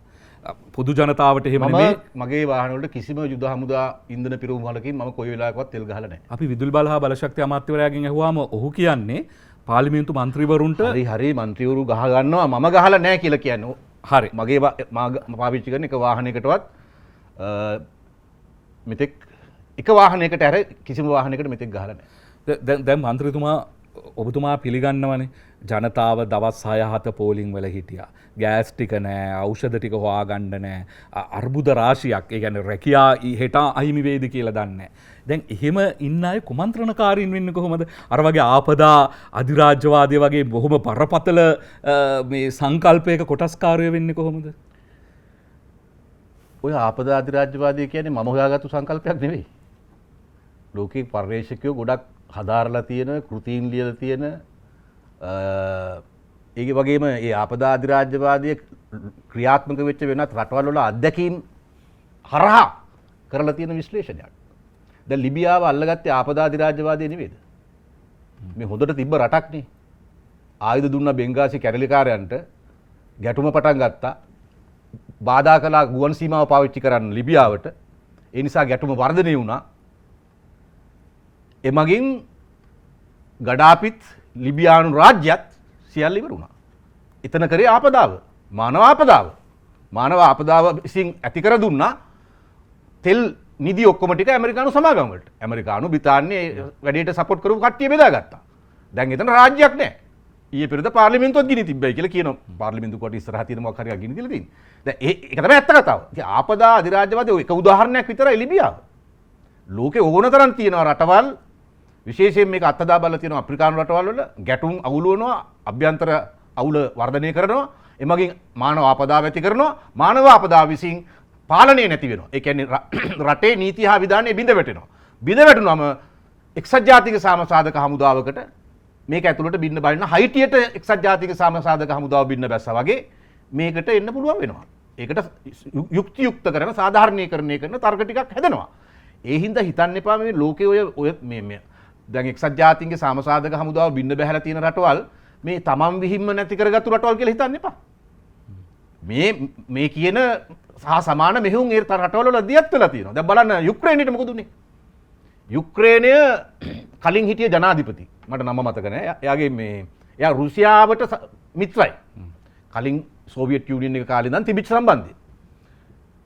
ඔතන ගියා IMF වැඩ පිළිවෙලක්. IMF ණය ප්‍රතිහෝගත කරන මොකක් හරි සෙල්ලමක් පටන් අරන් තිබ්බා. කොහොම හරි ඒගොල්ලෝ මොකද කළේ? මේ ගෙනාවා පාක් එකක් තියෙනවා. ඒ පාක් එකට සෙනග. අර රුසියානු තෙල් සමාගමේ දෙන්නෙක් ලංකාවට ආවනේ. අපි ගෙන්නුවානේ. ඒකනේ කියනවා ඒ හිටපු එක මිනිහෙකුට දවසකට ඩොලර් 3 ගානේ ඇමරිකන් කට්ටිය ගෙව්වයි කියලා. මම දන්නේ ඒක පුද්ගලයා කීප එක. ඒතර මේ සෙනග ගෙනල්ලා අන්තිමට අර ජනාධිපතිවරට පැනලා යන්න සිද්ධ වුණා. ඊට පස්සේ දැන් සමහර රටවල නම් අන්තර්ජාතික අන්තර්පාලනයක් හදනවා. ඒ කියන්නේ අන්තර්ජාතික පාර්ශවකරුවෝයි දේශීය පාර්ශවකරුවෝයි දෙගොල්ලෝ එකට ඉන්න. ලිබියාවේ එහෙම කළා. දැන් යුක්‍රේනට අදාළ වුණේ ඊට පස්සේ පාර්ලිමේන්තු මැතිවරණට ගියාම අර සෙලෙන්ස්කි කියන්නේ විකට නළුවා ආවා. ආපු ගමන් එයාට දේශපාලනය ගැන බරපතල ගැඹුරක් තේරෙන්නේ නැහැ. සහ තේරුණත් එයාට එහෙම හැසිරෙන්නත් බෑ. අන්තිමට මොකද උනේ? එයා නේටෝ එකට යන්න ගියා. නේටෝ එකට යනවයි කියන්නේ නේටෝ මිසයිල් ටික මේ මිදුලට ගෙන්න ගන්නවා කියන එක රුසියාව. අනික යුක්‍රේනයේ අද තියෙන දියුණුවට සෝවියට් යුනියන් එක හැටියට ඒ හැම පැත්තක්ම දායක වෙච්ච වෙලා තියෙනවා. ඉතින් එතකොට රුසියානු ජනාධිපතිවරයාට තීරණයක් ගන්න වෙනවා. නේටෝ එකට යන්න හදනවා යන්න ඉඩ දෙනවද නැද්ද? ඒක තමයි එතන ආවේ. මම මේ කියන්නේ අන්න ඒ වගේ. මේ දැන් සෙලෙන්ස්කි මෙහෙම ගිහිල්ලා මේක හතර ගාතෙන් වැටුනම ඊට පස්සේ රාජ්‍යයක් නැහැ. දැන්ටමත් රුසියානු විදේශ ඇමතිවරයා කියලා තියෙනවානේ ඔය තියෙන භූමියෙන් 10%ක කිව් අගනුවර වටා තියෙන පුංචි එකක් තමයි අන්තිමට යුක්‍රේන් කියලා ඉතුරු වෙන්නේ කියලා. ඉතුරු ඔක්කොම භූමිය වටේට යනවායි කියලා. අන්න බලන්න එතනත් ආපදාව. ආපදාව විසින් අත්පත් කර ගැනීම. ආපදාව කැඳවා ගැනීම තමයි සෙලෙන්ස්කි කරේ. සිය කැමැත්තෙන් ආපදාවට මේ ආරාධනා කිරීම. දැන් මම කියන්නේ මෙතනත් මේ තියෙන ආර්ථික අර්බුදයේ විසින් සිහිය විකල් වෙන මිනිස්සු, මනස විකල් වෙන මිනිස්සු, බඩගින්න විසින් තීරණ ගන්න තත්ත්වයකට පත් කරන මිනිස්සු. ඒ අය මේ සාමාන්‍ය වෙලාවක මේ තත්ත්වයන් විනිවිද දැක්කට ඒ වගේ වෙලාවක මේවා පේන්නේ නැහැ. සමහරලාට මේවා කියන අපිට බණි මේ මඟුලක් කතා කරනවා මේ බඩේ බිත්තර නැතුව ඉන්න වෙලාවේ කියලා නේ. ඒ විෂම මනසට වැටෙන්නේ. ඉතින් නමුත් ඒ වුණත් අපි මේක තෝරා නොදුන්නොත් මේ අර්බුදය පාවිච්චි කරලා අර්බුදය විසඳන්න නැතුව මේ අර්බුදය විසඳන එක මගෙන් ඇහුවොත් ඒක එච්චර අමාරු කතාවක් නෙවෙයි. අර්බුදය විසඳන එක ගැන කතා කරමු. දැන් තාම අපි අරගලේ ඉන්නේ. දැන් ඔබ කියන්නේ ඉවරයි. අරගල ඉවරයිද? මම දන්නේ ගෝල් ෆේස් එක හිස් වෙලා ඉන්නේ. ගෝල් ෆේස් එකේ අරගල ඉවරයි. හැබැයි ජනතාවගේ ප්‍රශ්නේ මිනිස්සුන්ගේ හිතේ අරගලය ඒ අරගලය ජීවන අරගලය සහ ආර්ථික අර්බුදය නැමැති සතුරා සමගමන අරගලය එහෙම් පිටින්ම තියෙනවා. මට මන්ත්‍රතුමා හිතෙනවා ඔබ නොකියා කියන්නේ මේ CIA එක ලංකාව තුල ක්‍රියාත්මක කරන්නේ කියලාද? එයි මම පාර්ලිමේන්තුවේ කතාවේ කිව්වා. ඊට අමතරව මම පත්තරයකට දුන්න ඉන්ටර්විව් එකක්. කොච්චර සල්ලි ප්‍රමාණයක් USAID එක විසින් එක එක සංගම් වලට දීලා තියෙනවද? මොනවාද එක එක සංගම් කියන්නේ? මම අද ඒ වාර්තා ගෙනාවේ නැහැ. දැන් නීති සංගමයට දීලා තියෙනවා USAID එකෙන්. NED කියලා ආයතනයක් USAID එකෙන් නීතිඥ සංගමයට විතරක් නෙවෙයි අපිට ෆයිසෙන් නැත ගෙනල්ලා දුන්නා. ඊට පස්සේ ඉස්පිරිතාල වලට උදව් කරා, අධිකරණ වලට උදව් කරා. ඉතින් එහෙම කියන්න බෑ නේද මන්ත්‍රතුමා? දවා කියන්නේ මේ අපිට වැඩේ දෙන කෙනෙක් එළියට පේන්න උදව් කරන එක නොකර ඉන්නවයි කියලාද? සත්ගුණවත් බෝධිසත්වය වගේ පේන මහත්තුරු තමයි මේ කුඩු බිස්නස් කරන්නේ. සත්ගුණවත් බෝධිසත්වය වගේ පේන මහත්තුරු තමයි නීති විරෝධී නිදන් කඩන්නේ. හැබැයි මේ මහත්තුරුම තමයි පන්සලේ චෛත්‍යයට වැඩිම දායක වෙන්නේ.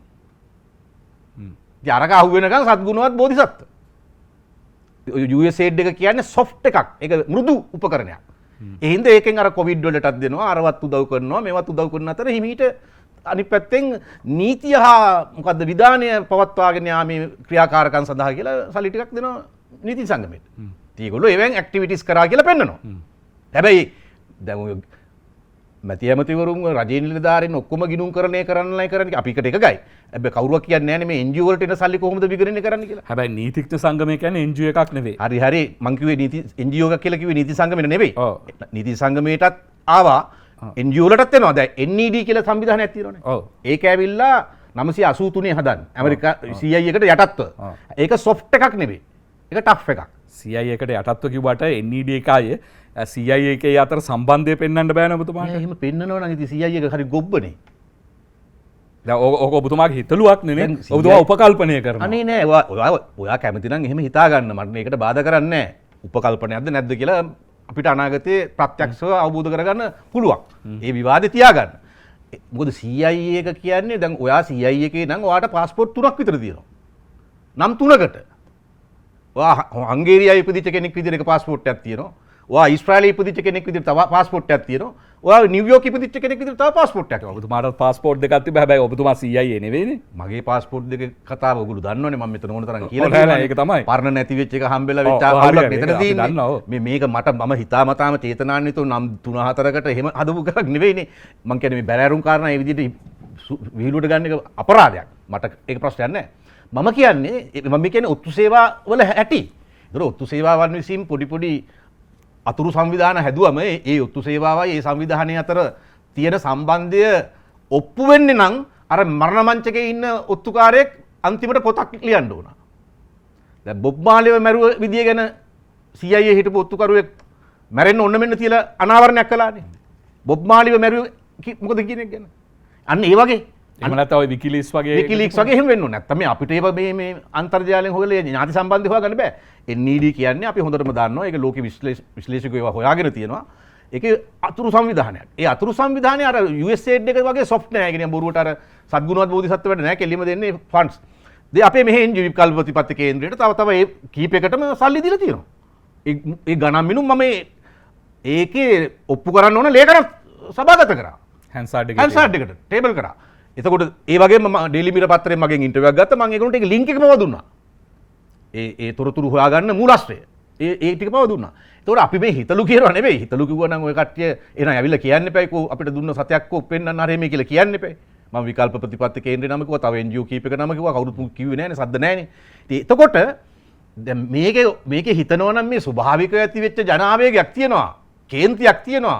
හැබැයි මේක මේ සුලිය මේ ස්වභාවික සුලිය පාවිච්චි කරනවා එක්තරා අරමුණක් වෙනුවෙන්. අර ආපු මිනිස්සුන්ට ගෝටා ගෝ හෝම් කියාගෙන ආපු මිනිස්සුන්ට ගෝටා ගෝ හෝම් ගියාට පස්සේ ඒගොල්ලෝ ගෝ හෝම්. ඒ ඉතින් සටන් පාටේ අනුව වැඩේ ඉවර වෙනවා. එතකොට ආයි ඒගොල්ලන්ට මේකේ කාලය ගන්න බෑ. මොකද මේ ආර්ථික අර්බුදයට ફોකස් වෙන්න ඕන. මිනිස්සු පුද්ගලිකවත් ඒ සටනේ ඉන්නවා. සමාජයක් හැටියටත් ඒ සටනේ ඉන්නවා. එතකොට ඒකට ફોකස් වෙන්න එපා අපි. එහෙම කරොත් නේ මේකෙන් ගොඩ යන්නේ. එහෙම ගොඩ නොගියොත් අපට මුහුණ දෙන්න වෙන විපතේ තරම අපේ රාජ්‍ය අහිමි වීම දක්වාම ඒක වැඩෙන්න පුළුවන්. මට දැනට මේ වර්තමාන ජනාධිපතිවරයා ඇතුළු මේ පාලනයටත් තියෙන ලොකුම බරපතලම ප්‍රශ්නේ තමයි ඇයි මේ කිසිවක් නිසි පියවර ගැනීමක් නොකර අර පරණ කෝච්චියම ඇදගෙන යන්නේ? ඇයි? ඒ කියන්නේ උන්ටත් ඕන. මං ඇත්තටම මේ ජනාධිපතිවරයා ගැන කලින් ප්‍රකාශයක් කරලා තියෙනවා. මේ මෑතක බැසිල් රාජපක්ෂ කියන්නේ සාටකේ දාන රනිල් වික්‍රමසිංහ කියන්නේ ටයිකෝට් අදින බැසිල් රාජපක්ෂ කියලා. කියන්නේ බැසිල් රාජපක්ෂත් මේ ආර්ථික අර්බුදය ගැන නෑ එහෙම ප්‍රශ්නයක් නෑ එහෙම අවුලක් නෑ අන්ඩර් කන්ට්‍රෝල් ඩොලර් තියෙනවා ඩොලර් මේක මුල්‍ය වෙළඳපොලේ ඉන්න කීප දෙනෙක් එක හංගලා ඔන්න ඔය වගේ උත්තරනේ දිදී ගියේ. එතකොටනේ අපිට පේනුනේ මේක මේ ඉවර කරන්නම තමයි යන්නේ මේක වැටෙන්නම දීලා එක්ක ඉන්දියාවට මේක කන්ට්‍රෝල් එක දෙන්න එක්ක වෙන කාට හරි කන්ට්‍රෝල් එක දෙන්න දැනට වැටෙන්නම මේ යන්නේ. එතකොට ඒ සැකය ඒ හා සමානවම මේ පාලනයක් ගැනත් තියෙනවා. මොකද ගත යුතු පියවර ගන්නේ නැහැ. අපි අප්‍රේල් 8 යෝජනා කළේ හිටපු ජනාධිපතිට. ඔය ජාතික විධායක සභාව ජාතික සභාව පිහිටුවන්න. සර්වපාක්ෂික එකගතා පාලනයක් හදන්න. අවම ක්‍රියාකාරී සැලැස්ම ඒ කට්ටියත් එක්ක එකතු වෙලා හදලා එලි දක්වන්න. අන්නේ ක්‍රියාකාරී සැලැස්ම ක්‍රියාත්මක කිරීම සඳහා රාජ්‍ය පාලනය ඒ හැමෝම එකතු වෙලා හවුල් කරලා හදමු. මේක කිව්වේ අප්‍රේල් 8. දැන් හැබැයි සමහරු මේ ඒගොල්ලොත් ඒකම කියනවා ඒගොල්ලෝගේ එකක් විදියට. මම දැක්ක චම්පික රණෝ කියලා තියෙනවා මා ඉදිරිපත් කරපු කොන්දේසි වලට එක ගවන්නේ නම් වගකීමක් බාර ගන්න සූදානම්. මොනවාද කොන්දේසි? ජාතික සභාව පිටුවිය යුතුය. අර අප්‍රේල් 8 අපි දීපු ලේඛනයේ තියෙන ඒ සංකල්ප ටික මේ විදිහටම තියෙනවා. මට කමන්නේ එහෙම තිබ්බට. හැබැයි ඒව නිකන් දැන් මෙහෙමනේ දැන් ඔයා කියපු එකක් ටික කාලයක් යනකොට ඔයාට වඩා ලොකුවට මම කියනකොට මිනිස්සු හිතන්නේ ඒක මම තමයි කිව්වේ කියලා. ඔයාට බෑනේ හැම වෙලේම මේක කීකින්. ඒ වගේවත් මේක අතුරු තියෙනවා. නේද? දැන් ඔබතුමාට නිකන් පිටිපස්ස හැරිලා බලද්දි හිතෙන්නේ නැද්ද? අර කියනවනේ මේ කිඹුලා කණේක උහුලන්න පුළුවන් කොහිල කටු යන එක තමයි උහුලන්න බැරි කියලා. මේ බාහිරින් ආපු සියලුම විරෝධයන් ආරම්භ කළේ ඔබතුමා, ගම්මන්පිල ඇමතිතුමා, වාසුදේව නානායක්කාර ඇමතිතුමා ඇතුළෙන් තමයි මේ ගින්න පත්තු කරේ කියලා. දැන් අර දින 90ක් යනකම් තායිලන්තයේ හෝටල් කාමරයක නිවාස අඩස්සියේ ඉඳ හිටපු ජනාධිපතිවරයාට වෙලා තියෙනවා. 69 ලක්ෂයක් ඡන්ද ගත්ත ජනාධිපතිවරයාට. හිතෙන්නේ නැද්ද මේ මේ පෙරහැර පටන් ගත්තේ ඔබතුමාලා කියලා? නෑ. මේ තත්ත්වයට එන්න දේශපාලන වශයෙන් මේ තත්ත්වය වර්ධනය වෙන්න ප්‍රධාන හේතුව රාජපක්ෂ පවුලේ බැසිල් රාජපක්ෂ. ඔහු ඒ කියන්නේ ගෝඨාභය රාජපක්ෂත් ප්‍රධාන හේතුව. මොකද හේතුව ඔහු පවුලේ ග්‍රහණයට නතු වී හිටියේ. ඒ පවුලේ ග්‍රහණයට නතු වෙන ජනාධිපතිවරයෙක් නෙවෙයි රට ඉල්ලුවේ. ඒ අතර ඔහුට දේශපාලන වශයෙන් තිබුණු අඩු දැනුම අපි මුල් කාලේ ඉඳන්ම කිව්වා ඔබතුමා විශ්වාස කරන දේශපාලඥයෝ 5-6 දෙනෙක් එක්ක සාකච්ඡා කරන හැම තීරණයක් ගැනම තීරණය ගන්න කලින්. හැබැයි එහෙම වුණේ නැහැ. ඔය කාබනික තීන්දුව ගත්තේ අපි කවුරුවත් එක්ක කතා කරලා නෙවෙයි. ඒක නම් පවුලයත් එක්ක කතා කරලා නෙවෙයි මන් දන්න තරමින්. මන් දන්නේ නැහැ කතා කරාද කියලා. ඒතකොට ඒ පවුලේ ග්‍රහණයට නතු වීමත් ඒ නිසා ගත යුතු නිසි තීරණ නිසි අවස්ථාවේදී නොගැනීමත් නොගත යුතු වැරදි තීරණ ගැනීමත්. ඒක විසින් තමයි මේ අර්බුදේ මේ පමණ උස්සන්න තත්වයකට ගෙන ආවේ. ඒක කලේ අපි නෙවෙයි. අපි හැම විටම ඒක නිවැරදි කිරීම සඳහා උත්සාහ ගත්තු අය. ආණ්ඩුව අභ්‍යන්තරයේ ඉඳගෙන. නමුත් අපේ උත්සාහය ප්‍රතිඵලදායක නැති වෙනකොට අපි රටට මේ තත්ත්වය කිව්වා. මොකද මේ අපිට පේනවා මේගොල්ලෝ මේ අනමාවතෙන් වෙන්න පුළුවන් දේ. අපි ඒක බේරගන්න ඇතුලෙන් උත්සාහ කරා. මේකට ඇහුම්කන් දීමක්වත් නැත්නම් ඔබ දන්නවද බැසිල් රාජපක්ෂ එක පක්ෂ නායක රැස්වීමක ඉතාම උද්දච්ච විදියට අතවුල්ලා හිටපු අමාත්‍යවරයාට ඊළඟට අතුරුලිය රතන ඒ ස්වාමීන් වහන්සේට ඉතාම නිකන් අර නිකන් සමහරව ඉන්නේ රදලියෝ ගෙදර වැඩ කරන මිනිස්සුන්ට බයින්නේ. අන්න ඒ જાතියට බනින්නේ. අපිට නම් එහෙම බයින්න විල නෑ. නමුත් එතන ඒ මනස ඉතින් එහෙම මනසක් තියාගෙන එහෙම ආකල්පයක් තියාගෙන මේ අපිට මේක අපේ අතේ තියෙන්නේ අපිට පුළුවන් ඕන කියලා හිතාගෙන යනවා නම් අපි දන්නවා යන්නේ ප්‍රපාතයට. ඉතින් ප්‍රපාතයට යනකොට අපි කිව්ව රටට මෙහෙම ගියොත් ප්‍රපාතයට යන්නේ කියලා. ඊට පස්සේ අපිව අයින් කරා ඇමතිකමෙන්. අයින් කරාට පස්සේ අපි ඉතුරු ටිකක් කිව්වා. ඒ කියපු නිසා මිනිස්සු අවදි වුණා වෙන්න පුළුවන්. ඔයා කියන එක හරි ඒ ප්‍රමාණයට බාර ගන්නවා. හැබැයි එහෙම ඒ නිසා මිනිස්සු කලින් අවදි වුණා. මේ අර්බුදය ඊටාම දරුණු මට්ටමකට ගියාට පස්සේ මිනිස්සු අවදි වුණා නම් හිතන්න එපා ඔය විදියටයි ඉවර වෙන්නේ කියලා. ඒ කියන්නේ මම ආයි සරලව කියන්නම්. ආර්ථික අර්බුදය පරිණත තත්වයට පත්වීමට පෙර දේශපාලන අර්බුදය උද්ගත වුණා. නමුත් ආර්ථික අර්බුදය පරිණත තත්වයට පත්වීමෙන් පසු දේශපාලන අර්බුදය උස්සන්න වුණා නම් අපිට දකින්න තියෙන්නේ දැන් කලින් දවස් ටිකේ දැකපු ජවනිකා වලට වඩා ඉතා භයානක ජවනිකා. රාජ්‍ය පවා හිමි වෙන්න රාජ්‍ය පවා හිමි වෙන ඒ කණු ගැලවෙන තැනටම තල්ලු වෙන්න පුළුවන්. මොකද ආර්ථික අර්බුදයේ උස්සන් වුණාට පස්සේ නම් මේ අවබෝධය ලැබෙන්නේ ඒක විසින් ඇති කරන ආවේගයේ ප්‍රමාණය, ඒක විසින් ඇති කරන තීරණාත්මක ප්‍රහාරයේ ප්‍රමාණය අපි කාටවත් පූර්ව වශයෙන් තක්සේරු කරන්න බෑ. අපි විරාමයකට ගිහින් එමු.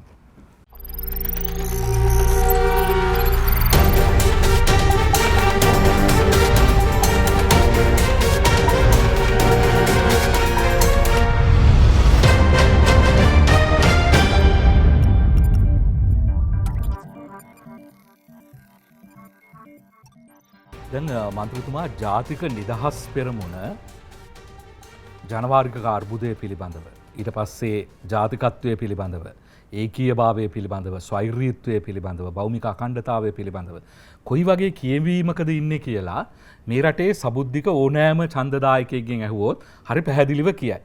හැබැයි ජාතික නිදහස් පෙරමුණට ආර්ථික ප්‍රතිපත්තියක් තියෙනවද? මොකද්ද ඔබතුමාලගේ ආර්ථික ප්‍රතිපත්තිය කියලා ඇහුවොත් මෙන්න තියෙනවා බලන්න කියවන්න කියලා කියන්න දෙයක් තියෙනවද? තියෙනවා. මොකක්ද ඔබතුමාලගේ ආර්ථික ප්‍රතිපත්තිය? මම අද තියෙන ප්‍රකාශන ටික අරන් ආවේ නෑ. ඔව් නෑ මං කියන්නේ ලිඛිතව අපි ජාතික නිදහස් පෙරමුණ හැටියට අපේ ආර්ථික උපාය මාර්ගික රාමුව මොකක්ද කියන එක පැහැදිලි කරපු කෘතීන් තියෙනවා. ඒවා අපි ජාතික නිදහස් පෙරමුණ හැටියට මුළු රට හරි මගට නෑ මම මේක ජාතික නිදහස් පෙරමුණ හැටියට ඒවා. මුළු රටම හරි මගට එක අපේ පොදු එකක්. ඒතකොට ජාතික නිදහස් පෙරමුණ හැටියට හදපු ඒ පිළිබඳ ලේඛන තියෙනවා, කෘතීන් තියෙනවා. ඒ කෘතීන් අපි ප්‍රසිද්ධිය එළි දක්වපු ඒවා. රාජ්‍යගතව තියාගෙන ඉන්නව නෙවෙයි. නමුත් ඒවා සමාජගත වීමේ ප්‍රමාණය අඩුවක් ඇති. ඉතින් ඕන කෙනෙකුට අපිට ඒ කෘතීන් දෙන්න පුළුවන්. ඊට අමතරව අපි අපේ අදහසුත් අනිත් අයගේ අදහසුත් අපිට එකග වෙන්න පුළුවන් පොදු අදහස් ඇතුළත් කරලා හදපු මඟ පෙන්වීමක් තියෙනවා. ඔය මුළු රටම හරි මගට කියන එක අපිත් වග කියන අනිත් පක්ෂත් සාමූහිකව වග කියන පොදු ප්‍රකාශනයක්. ඉතින් ඒවැ තියෙන්නේ අත්‍ය වශයෙන්ම ගත්තොත් අපි දකින හරි කියලා හිතන ආර්ථික දැක්ම තමයි. ආර්ථික උපාය මාර්ගය තමයි. දැන් මම කියන්නේ මේක රොකට් සයන්ස් වලින් අපි බලන්න ඕනේ නැහැ. මම කලින් කිව්වා 1977 වෙනකොට අපි ණය වෙලා තිබුණේ නැති රටක්. බොහොම සුළුෙන් තියෙන්න පුළුවන් ණය වෙලා. හැබැයි අපේ ට්‍රේඩ් බැලන්ස් එක වෙළඳ පරතරය ආනයන අපනයන පරතරය ධන ඩොලර් මිලියන් 1000යි. අද අපේ වෙළඳ පරතරය ඍණ ඩොලර් මිලියන් 1000යි. ඒ කියන්නේ ඔබතුමා තාමත් සංවෘත ආර්ථික නෑ. ඉතින් ඕකනේ කියන්නේ මම නෑ 77 ඉස්සෙල්ලා මම කියන්නේ අපේ තියෙන්නේ සේවා ආර්ථිකයක්. අපේ තියෙන්නේ සුබ සාධනවාදී ආර්ථිකයක්. අපිට ඕනේ නිෂ්පාදන ආර්ථිකයක්. අපිට ඕනේ නිකන් ඉඳන් මේ සමෘද්ධිය අරන් කන්න මිනිස්සු හදන ආර්ථිකයක් නෙවෙයි. අපිට ඕනේ නිපදවන්නන්ගෙන් පිරිච්ච ආර්ථිකයක් හදන්න. ඔයා පිළිගන්නවද වාලච්චේනේ කඩදාසි මැෂින් යකඩ වලට විකුණන්න තිබ්බේ? ඔව්. මම දන්නවා ඒක. මම ඉන්න කාලේ ඒක හදලා වැඩ පටන් ගත්තා. ඔව්. ඔයා දන්නවද අද ලොතරැයි මණ්ඩලේ ලොතරැයි ටික ගහන්නේ වාලච්චේනේ කඩදාසියෙන් කියලා? නෑ ඒක දැන් දන්නේ. ඔය ගොවිසෙත ලොතරැයිය දැනට වෙළඳ පොලේ තියෙන අනිත් ලොතරැයි ටිකත් ඒවෙන් මුදුරන්නේ මොකද ආනයනික කඩදාසි ගෙන්නා ගැනීමේ අරුබුදයක් ආව ලොතරැයි මණ්ඩලයට. ඒ ඩොලර් ප්‍රශ්නේ. ඊට පස්සේ අපේ කඩදාසි වාලච්චේන කඩදාසියගේ සභාපතිතුමාට කිව්වා මේක කොහොමද දෙන්න කියලා. එයා පරීක්ෂණ කරලා මොකද මම ඒ සභාපතිකමට දැම්මේ නිකන් මේ අපිට මේ අර සමහරු දාන්නේ කුප්පිය අල්ලන්නමනේ. එහෙම බලලා නෙවෙයි. ඒ සබ්ජෙක්ට් එකට ඉන්න හොඳම දක්ෂයෙක් හරිද? කවුද ඉන්නේ සභාපති? එයාත් විමල් රූපසිංහ. එයාත් වෙන කර්මාන්ත කරන කෙනෙක්. ඒ මිනිස්සයා ඇමරිකාවට බත් පැකටුත් යවනවා, විමුල බනිසුත් යවනවා, මාළු පානුත් යවනවා. එහෙම කෙනෙක්. කොහොම හරි දැන් මේ ලොතරැයි බෝඩ් එකේ සභාපතිතුමා කියනවා පියුම් ලලිත් පියුම් පෙරේරා. ඒගොල්ලෝ ආනයනය කරලා ගෙන ආපු කඩදාසියට වඩා මේක හොඳයි කියලා. මේක එකපාරට ආවේ නෑ අර පරිශන කරලා එහෙම තමයි ගත්තේ. දැන් බලන්න ඒක යකඩ වලට වහන එකනේ මම දැක්කා රනිල් වික්‍රමසිංහ මහත්තයා අගමැති වෙලා ඉන්නකොට Zoom මීටින් එකක කෑල්ලක් සමාජ මාධ්‍යයේ තිබ්බා. ඒකේ මං හිතන්නේ කොළඹ පැත්තේ දියණියක් අහනවා ඉංග්‍රීසියෙන් එතුමාට වාලච්චේන කඩදාසි කම්මල වගේ වට මොකද කරන්න කියලා. මේ අගමැති වුණාට පස්සේ මේ පාර අගමැති වුණාට පස්සේ.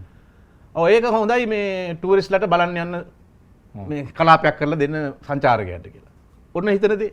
දැන් අද ලොතරැයි බෝඩ් එකට ලොතරැයි ටික ගහ ගන්න බෑ වාලච්චේන අපි පටන් ගත්තේ නැත්තම්. දැන් ඇඹිලි පිටියත් අපි පෞද්ගලික අංශයත් එක්ක එකතු වෙලා පටන් අරගත්ත ඒ කාලය තුලම. දැන් ඒකේ මූලික වැඩ කටයුතු යනවා. ඒතකොට දැන් මේ නිෂ්පාදන ආර්ථිකයක් අපිට ඕනේ. අපි කම්මැලියන්ගේ ආර්ථිකයක් අපිට එපා. අදත් බලන්න අපේ රටේ අම්මලා ගෙවල් ගිහිල්ලා ගුටි කාගෙන දුක් විඳගෙන හම්බ කරන පිච්චේනේ බලන් ඉන්නේ අපි ප්‍රේෂණ කියලා එනකම්. කොරියාවේ ගිය තරුණ දරුවෝ ටික වෙන කීයේ හරිනේ මේ බලන් ඉන්නේ ප්‍රේෂණ කියලා එනකම්. දැන් සාමාන්‍යයෙන් හරියට බැලුවොත් ඔය ප්‍රේෂණ වලින් හොඳටම ඇවිල්ලා තියෙන කාලේ බැලුවොත් බිලියන 7ක් විතර විදේශ ප්‍රේෂණ. ඔව් විදේශ ප්‍රේෂණ වලින් ඇවිල්ලා තියෙනවා. සංචාරක ව්‍යාපාරයෙන් බිලියන 4ක් විතර. සොෆ්ට්වෙයාර් කර්මාන්තයෙන් තව බිලියන 1-2ක් විතර. ඒකට ඇඟලුම් වලින් අපඩේනෙන් තව බිලියන ප්‍රමාණයක්. දැන් ඔය ටික හරියට එනවනම් ණය වාරිකයේ ගෙවීමට නෙවෙයි මේ රටේ ආර්ථික ක්‍රියාවලිය පවත්වාගෙන යන්න පුළුවන්. අත්‍යවශ්‍ය භාණ්ඩ තෙල් ටික, බෙහෙත් ටික, ආනයනික අත්‍යවශ්‍ය භාණ්ඩ ටික ඒ ටික ගෙනියන්න පුළුවන්. එතකොට අපිට තව ඕන වෙන්නේ ණය වාරිකයේ ගෙවන්න මුදලක්. එතකොට දැන් බලන්න මේ ණය වාරිකයේ ගෙවන්න වෙන මුදල දක්වා මේක වැඩි කරන්න බැරිද? අපේ ඔය ත්‍රිවිල් වල ඉන්න ඉගෙනගත්තු කොල්ලෝ අඩු ගානේ O level A level කරපු තරුණයෝ ඉන්නේ 8 පාස් 6 නෙවෙයි. මේ රටේ 8 පාස් වුණත් එයාටත් පුළුවන් හොඳ හැකියාවක් තියෙනවා. ඒ 8 පාස් කියලා කියන්නේ මේ වැඩකට නැති කියන එක නෙවෙයි. සමහරලාට 8 පාස් අය තමයි ජීවිතේ හොඳම ජයගනු අරගෙන තියෙන්නේ. එතකොට දැන් මම පාඩම් කරේ අපේ ගෙදර කුප්පි ලාම්පුව තිබ්බ හින්දා ලයිට් ඕනේ හින්දා මම ওই කතිකාචාර්ය අජිත් ජයවර්ධනයි පාඩම් කරේ චමිත් කියලා හිටිය කලතුරුතුරු පිළිගොඩ අපේ යාළුවෙක් මේ යාළුවා ගෙදර. එයාගේ අම්මා ඒ දවස්වල රට ගිහිල්ලා කරන්ට් එක තියෙනවා ඒ ගෙදර. ඉතින් අපි පාඩම් කරන්න යනවා යාළුවා පාඩම් කරන්න යන්නේ දිනවා අපි දෙන්න පාඩම් කරනවා. එයා එච්චර අධ්‍යාපනයේ පැත්තට උනන්දුවක් තිබ්බේ නැහැ. එයා මට මතක හිටියේ විභාග හොඳට පාස් වුණාද නැද්ද මට මතකත් නැහැ. දැන් එයා ෆාමසිටිකල් කම්පැනි එක අයිතිකාරයෙක්. ඒකෙදී මේ ඔය සහතිකේ නෙමෙයි ආව එතෙන්ට ගෙනිච්චේ. ඒ ජීවිතේ අභියෝග ජය ගන්න මිනිස්සු. මං කියන්නේ අපේ මේ තරුණ දරුවෝ ටිකට දූලට පුතාලට මොනවා හරි ශිල්පයක් ඉක්මනින් උගන්වලා NVQ සහතිකේ දීලා ඩිග්‍රියක් දෙන්න පුළුවන්. දැන් මම ඉන්දිකිරින් ඇමති කාලේ මේසන් බාස්ට වෙන්න පුළුවන්, වඩු බාස්ට වෙන්න පුළුවන් ඩිප්ලෝමා සහතිකයක් දෙන්න ප්ලෑන් එකක් හැදුවා.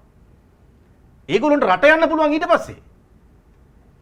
අපේ වඩුවට රට යන්න පුළුවන් මොකද තියෙන අධ්‍යාපන සහතිකේ? අපේ මේසන්ට රට යන්න පුළුවන් මොකද තියෙන අධ්‍යාපන සහතිකේ? අපේ පයිප බාස්ට් මොකද තියෙන අධ්‍යාපන සහතිකය හොඳටම දන්නවා හොඳට වැඩෝ මෙන්න මේ ටික කරලා අපි රටවල වල තානාපතිලගෙන් ඉල්ල ගන්න ඕන මොනවද ඕන ඔය උනාට මේක සිටි බැලුවා මේ රස්තිය අදුග ගහින තරුණ පරම්පරාව ගත්තා හැමතැනටම අරගෙන කඩිනම් පුහුණු දීලා එන්කියු සහතික දුන්නම මේ සෙනග යවන්න පුළුවන් අම්මලා නෙවෙයි යවන්න ඕනේ මේ ඉන්න ඇත්ත කතාව මේ ත්‍රිවිල් වලටනේ දැන් මේක මුළු තරුණ ප්‍රජාව මේ ඇදිලා යන්නේ එතන ලක්ෂ 11ක් ඉන්න. ලක්ෂ 11ක් නේ ඔක තමයි වැඩි වෙනවා මිසක් අඩු වෙන්නේ නැහැ නේ මේ යන විදිහට. ඉතින් මේක මේ මානව සම්පතේ මෙන්න මේ ඛේදවාචකය අපිට ඉන්න හොඳම සම්පත මානව සම්පත. ඒක තමයි මෙතෙන්දි යොදා ගන්න ඕනේ. ඉක්මනින් ප්‍රතිඵල ගේන්න. එහෙම උත්තර මේකට තියෙනවා අර ණය වාරිකයේ ගෙවන්න ඕන කරන අමතර ගාන ගේන්න. හැබැයි දැන් මොකද වෙන්නේ? විදේශ ප්‍රේෂණ අඩු වෙනවා. මම පාර්ලිමේන්තුවේදී යෝජනා කරා කාටත් ඇහෙන්න ආණ්ඩු පක්ෂ විපක්ෂයේ හැම කෙනාගේම බාහිරකාර මණ්ඩලයක් යටතට පත් කරන්න එන විදේශ විනිමය මහ බැංකුවේ තමයි තියෙන්නේ. ඒක වියදම් වෙන විදිය අධීක්ෂණය කරලා අනුමත කිරීමට බාහිරකාර මණ්ඩලයක් පත් කරන්න. විපක්ෂ නායකයත් ඉන්න, ආණ්ඩුවේ අයත් ඉන්න, අපිත් ඉන්න. එතකොට ප්‍රේෂණය වන මිනිහට විශ්වාසයක් ඇති වෙනවා. දැන් බලන්න විදේශ විනිමය පනත තාම වෙනස් කළේ නැහැ. දැන් ඔබ දන්නවද අපිට කියනවා දැන් පහුගිය මාසෙ මම ඇහුවා විදේශ විනිමය ඒ කියන්නේ අපනේන ආදායම 10%කින් වැඩි වෙලයි කියලා. ඒ කියන්නේ සාමාන්‍යයෙන් අපි හිතමු අපනේන ආදායම 100 කලින්ට වඩා 10%කින් කියන්නේ ලොකු ගාණකින්. හැබැයි ඒ ආදායමෙන් 80%ක්වත් එන්නේ නැහැ. 20යි එන්නේ. අමුද්‍රව්‍ය වලට එහෙම යන්නේ. නෑ අමුද්‍රව්‍ය නෙවෙයි ඒක වෙන ඒවා උණ්ඩියල් වෙනවා. අමුද්‍රව්‍ය කියලා හිතන්න එපා. ඒවා එක එක ඒවා වෙනවා. මොකද හේතුව?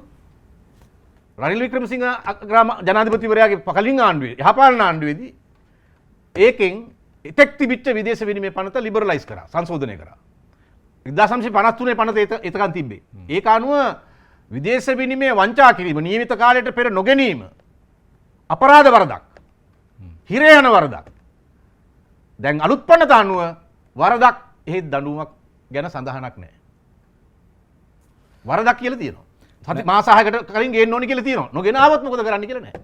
ඉතින් මෙන්න මේ රින්ගන්න තියෙන හිල් ටික වහන්නකෝ. ඇයි ඒක කරන්නේ නැත්තේ? ඒක වැහුවමන්නේ උපයන මුණු ටික එන්නේ. ආවොත්නේ මේ අර්බුදයෙන් ගොඩ එන්න පාර කැපෙන්නේ. අර එන ඩොලර් ටිකට බාරකාර මණ්ඩලය හදන්නකෝ. විශ්වාසය ඇති කරන්නකෝ.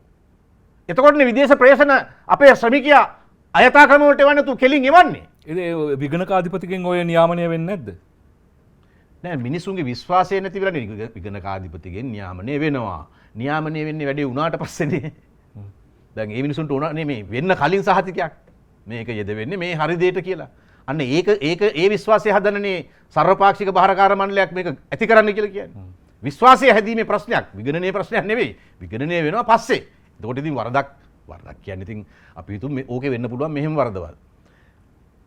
දැන් රුසියාවෙන් කෙලින්ම තෙල් මිල දී ගන්නකොට බොර තෙල් ගන්නකොට සාමාන්‍ය වෙළඳ පොලෙන් ගන්නවට වඩා 15%ත් 35ත් අතර මිල අඩුවීමක් තියෙනවා. එතකොට එහෙන් ගන්න උනන්දුවක් නැහැ. කෙලින්ම මැද පෙරදිග වෙළඳ පොලෙන් ගන්න. දැන් ඔය රුසියානු ඔයිල් ආවයි කියලා කියන්නේ දෙකක් නැව්. ඒක මැද පෙරදිගෙන් අරන් තියෙන්නේ. මැද පෙරදිග රුසියාවෙන් අඩුවට ගන්නවා. අරගෙන වැඩියට විකුණනවා වෙන රටවල් වලට. නෑ දැන් මම ඔය ප්‍රශ්න පස්සේ අහන්න හිටියේ. අර ඉන්තුම් හෝල්ඩින්ස්. දැන් ඒ ගනුදෙනුව මොකද්ද වෙන්නේ? දැන් ඔබතුමා තමයි මං හිතන්නේ කපුකම කරේනේ. නෑ ඒ සමාගමට ආරාධනා කරේ අපි ලංකාවට එන්න. ඒ සභාපති CEO කාර්ය මණ්ඩල ප්‍රධානියා ඒ දෙන්නම ආව ලංකාවට. ඇවිල්ලා එවකට ජනාධිපතිවරයාත් මුණ ගැහුණා. ගෝඨාභය රාජපක්ෂ ජනාධිපතිතුමා. මහ බැංකුවේ සාකච්ඡාවක් දෙකක් තිබ්බා මහ බැංකුව අධිපති කාංචන විජේසේකර ඇමතිතුමායි CPC එකේ පෙට්‍රෝලියම් කෝපරේෂන් එකේ අයයි මහ බැංකුවේ තවත් නිලධාරීන් මේ සමාගමේ අයත් එක්ක. ඒ සාකච්ඡා වලින් පස්සේ ඒගොල්ලෝ රුසියාවේ ගිහිල්ලා අපිට අපි කරන්න යන්නේ මොකද්ද කියලා කියන්නම් කිව්වා. ඊළ දවස් දෙකකින් ඒගොල්ලෝ එහෙ තියෙනවා මේ විදේශ රටවල් වලට මොන හරි වෙළඳාම් හරි මොන හරි කරද්දි ණය දෙන බැංකුවක්. ඔය තියෙන සමහර රටවල එක්සිම් බැංකුව කියලා එක්සිම් බැංකුව. ඒ වගේ බැංකුවක්. ඒක වෙන මොකද්ද නමක් කියන්නේ? චීනයේ එක්සිම් බැංකුව තියෙන්නේ. දැන් ගොඩක් රටවල වල එක්සිම් කියන නමින් බැංකුව තියෙනවා. හැබැයි මෙතන ඉංග්‍රීසි තේරුම එක්සිම් කියන එක නෙවෙයි. හොඳට වෙන තේරුමක්. කොහොම හරි ඒ බැංකුවේ සභාපතිත් එක්ක ඒගොල්ලෝ සාකච්ඡා කරලා තීරණය කරනවා ලංකාවේ දැන් තියෙන ආර්ථික තත්ත්වය අනුව ඔවුන්ට අපි හිතමු අවුරුද්දකට ණයක් දුන්නොත් ඒ අවුරුද්දෙන් පස්සේ ගෙවන්න පුළුවන් හැකියාව කොයිතරම් ලිමිට් එකකද තියෙන්නේ. අපි කියනවා අපිට දෙන ඩොලර් මිලියන් 500ක තෙල්. ඒගොල්ලෝ කියනවා නෑ ඕගොල්ලන්ට 500ක් ගෙවා ගන්න බෑ අපි දෙන්නම් 300ක්. අන්න එක තමයි ඒගොල්ලෝ ගිහිල්ලා බැලුවේ. බලලා ඒගොල්ලෝ ඒක තීරණය කළා. තීරණය කළා MOU එකක් කිව්වා ඩ්‍රාෆ්ට් කරලා රුසියානු බසින් සහ ඉංග්‍රීසි බසින්. තාම MOU එක ගැන කතා කර කර දැන් ඔන්න ඊයේ පෙරේද නම් මං හිතන්නේ MOU එකට එක ගයි හරි මොකක් හරි කියලා දැන් අවබෝධතා ගියොත්. ඒ කියන්නේ සතිය 4ක් විතර ගියා ඒකට. සතියෙන් ඉවර කරන් තිබ්බ වැඩක්. ඉතින් මොනවා හරි එක හේතු දදා CPC එකේ නීති අංශ නිලධාරණයක් ඉන්නවා. යා කියනවා මේකට මෙන්න මෙහෙම කරන්න ඕනේ කියලා. වාණිජ්‍ය අංශ කට්ටිය ඉන්නවා. එහෙම කරන්න ඕනේ කියලා. ඔන්න ඔහොම එක වටේ ගියා. ගිහිලා හැබැයි දැන් මේ වෙනකොට ඒකට ටිකක් සීරියස් මැදිහත් වීමක් තියෙන බව තමයි පේන්නේ. මම ඒකට කියන්න ඕන. ඒ ගිවිසුමට එළඹෙයිද අවබෝධතා ගිවිසුමට? නෑ ඒගොල්ලොන්ට ඇත්තට රුසියාව දන්නවා දැන් සතියකට විස්තර ඉස්සෙල්ලා ජාතික නිදහස් පෙරමුණේ ජාතික සංවිධායක ජයන්ත සමරවීර මහත්මයා මාධ්‍යවලට කියනවා මෙහෙම ඇතුලේ මෙහෙම කඹැදීමක් තියෙනවා ඒ නම් හෙළිදරව් කරනවා කියලා. ඊට අපි මාධ්‍යයක් විදිහට නම් හෙළිදරව් කරන්න සූදානමින් හිටියා උනන්දුවෙන් හිටියා. හැබැයි ඊට පස්සේ සද්දක් නැහැ. දැන් ඔබතුමා කියනවා නම් අවබෝධතා ගිවිසුමට එළඹෙන සූදානමක් තියෙනවායි කියලා. එතනින් සෑහීමකට පත් වෙන්න පුළුවන්. 100% ඒ ගැන තාම විශ්වාස කරන්නේ නැහැ. හැබැයි දැනට අර කලින් තිබ්බට වඩා උනන්දුවක් තියෙන බව පේනවා. ඔය අවබෝධතා ගිවිසුම ඒගොල්ලෝ ඉුවේ ඒකට අස්සන් ගහ ගන්න නෙවෙයි. ඒකට එකඟයි කියලා අස්සනක් ගහ ගන්න. ඒක ඒගොල්ලෝ ගන්න වෙන මොකටවත් නෙවෙයි. ඒගොල්ලෝ දැන් බැංකුවත් එක්ක කතා කරනකොට සමහරලාට එහෙ බැංකුව හිතන්න පුළුවන් මේගොල්ලෝ මෙහෙම බොරුවක් කරනවා කියලා හිතන්නත් පුළුවන්. මෙහෙන් එහෙම chance එකක් නැහැ කියලා හිතන්න පුළුවන්. අන්න ඒ සඳහා තමයි ඒගොල්ලෝ ඒක ඉල්ලුවේ. ඒක නෙවෙයි ඇත්තටම අපි අස්සන් කරන්නේ. අපි ඊළඟට එනවා කෙලිම එග්‍රීමන්ට් එකට. නියම ගිවිසුමට එනවා ඊළඟට එහෙ බැංකුව දෙනවා එක්තරා සහතිකයක් අපි මෙන්න මෙහෙම මාසයකට මේ පමණ මුදලක් අවුරුද්දකින් පසු ගෙවීමේ පදනම මත මේ වෙන් කරනවා කියලා. දැන් ඒගොල්ලෝ මේ වෙනකොට මං හිතන්නේ තව සතියක් වගේ ඇතුළත ඒ ලියුම් ඔක්කොම සකස් කරගෙන ලංකාවට පැමිණෙන්න නියමිතයි සතියක් දෙකක් ඇතුළත. ආවට පස්සේ තමයි අර ගිවිසුම් අස්සම් කරලා ඔක්කොම ටික ඉවර වුණාම ඒක හරියට කාර්යක්ෂමව ගියොත් ලබන මාසේ සිට ඒ බොරතෙල් අපිට ඇත්තටම ඩොලර් මිලියන් 160ක විතර ඕනේ අවුරුදු මාසයකට අපේ කැපැසිටි එක ගන්න. ඒකට 300ක් අපිට වෙන් කළොත් තව මුදලක් ඉතුරු වෙනවා. ඒ මුදලට අපිට පිරිපහදු කරපු තෙල් උනත් ගන්න පුළුවන්. ඒගොල්ලෝ කියේ පිරිපහදු කරපු තෙල් දෙනකොට අර දෙන ඩිස්කවුන්ට් එක එච්චර දෙන්න බෑ. ඒගොල්ලෝ 15යි 35 අතරද? ඔව් 15ක් වෙයි එහෙම දෙන ඒවට. බොරතෙල් වලට 15යි 35 අතර. දැන් අපි මේ මාසේ මිලදී ගත්තොත් අපිට සල්ලි ගෙවන්න වෙන්නේ 2023 දී. දැනට ඒගොල්ලෝ ස්ටඩි කරනවා අපිට දුන්නොත් දැන් මේ අපි කියමු ජනවාරි කියලා මේ මාසේ මේ ජනවාරි ඩොලර් මිලියන් 300ක තෙල් දුන්නොත් ලබන අවුරුද්ද ජනවාරියේ වල ඩොලර් මිලියන් 300 ඒ ණය වාරිකයේ ගෙවා ගන්න අපිට පුළුවන් වෙයිද කියලා. ඒගොල්ලෝ තාම ඒක හරියට අධ්‍යයනය කරනවා. ඒගොල්ලෝ කියන්නේ උඹලව තවත් අමාරුවේ දාන්න අපිට බෑ. ඒ කියන්නේ තවත් ණය අමාරුවක දාන්න අපිට බෑ. උඹලට ඇත්තටම ගෙවන්න තියෙන හැකියාවට ගැළපෙන විදිහට අපි මේක හදන්න.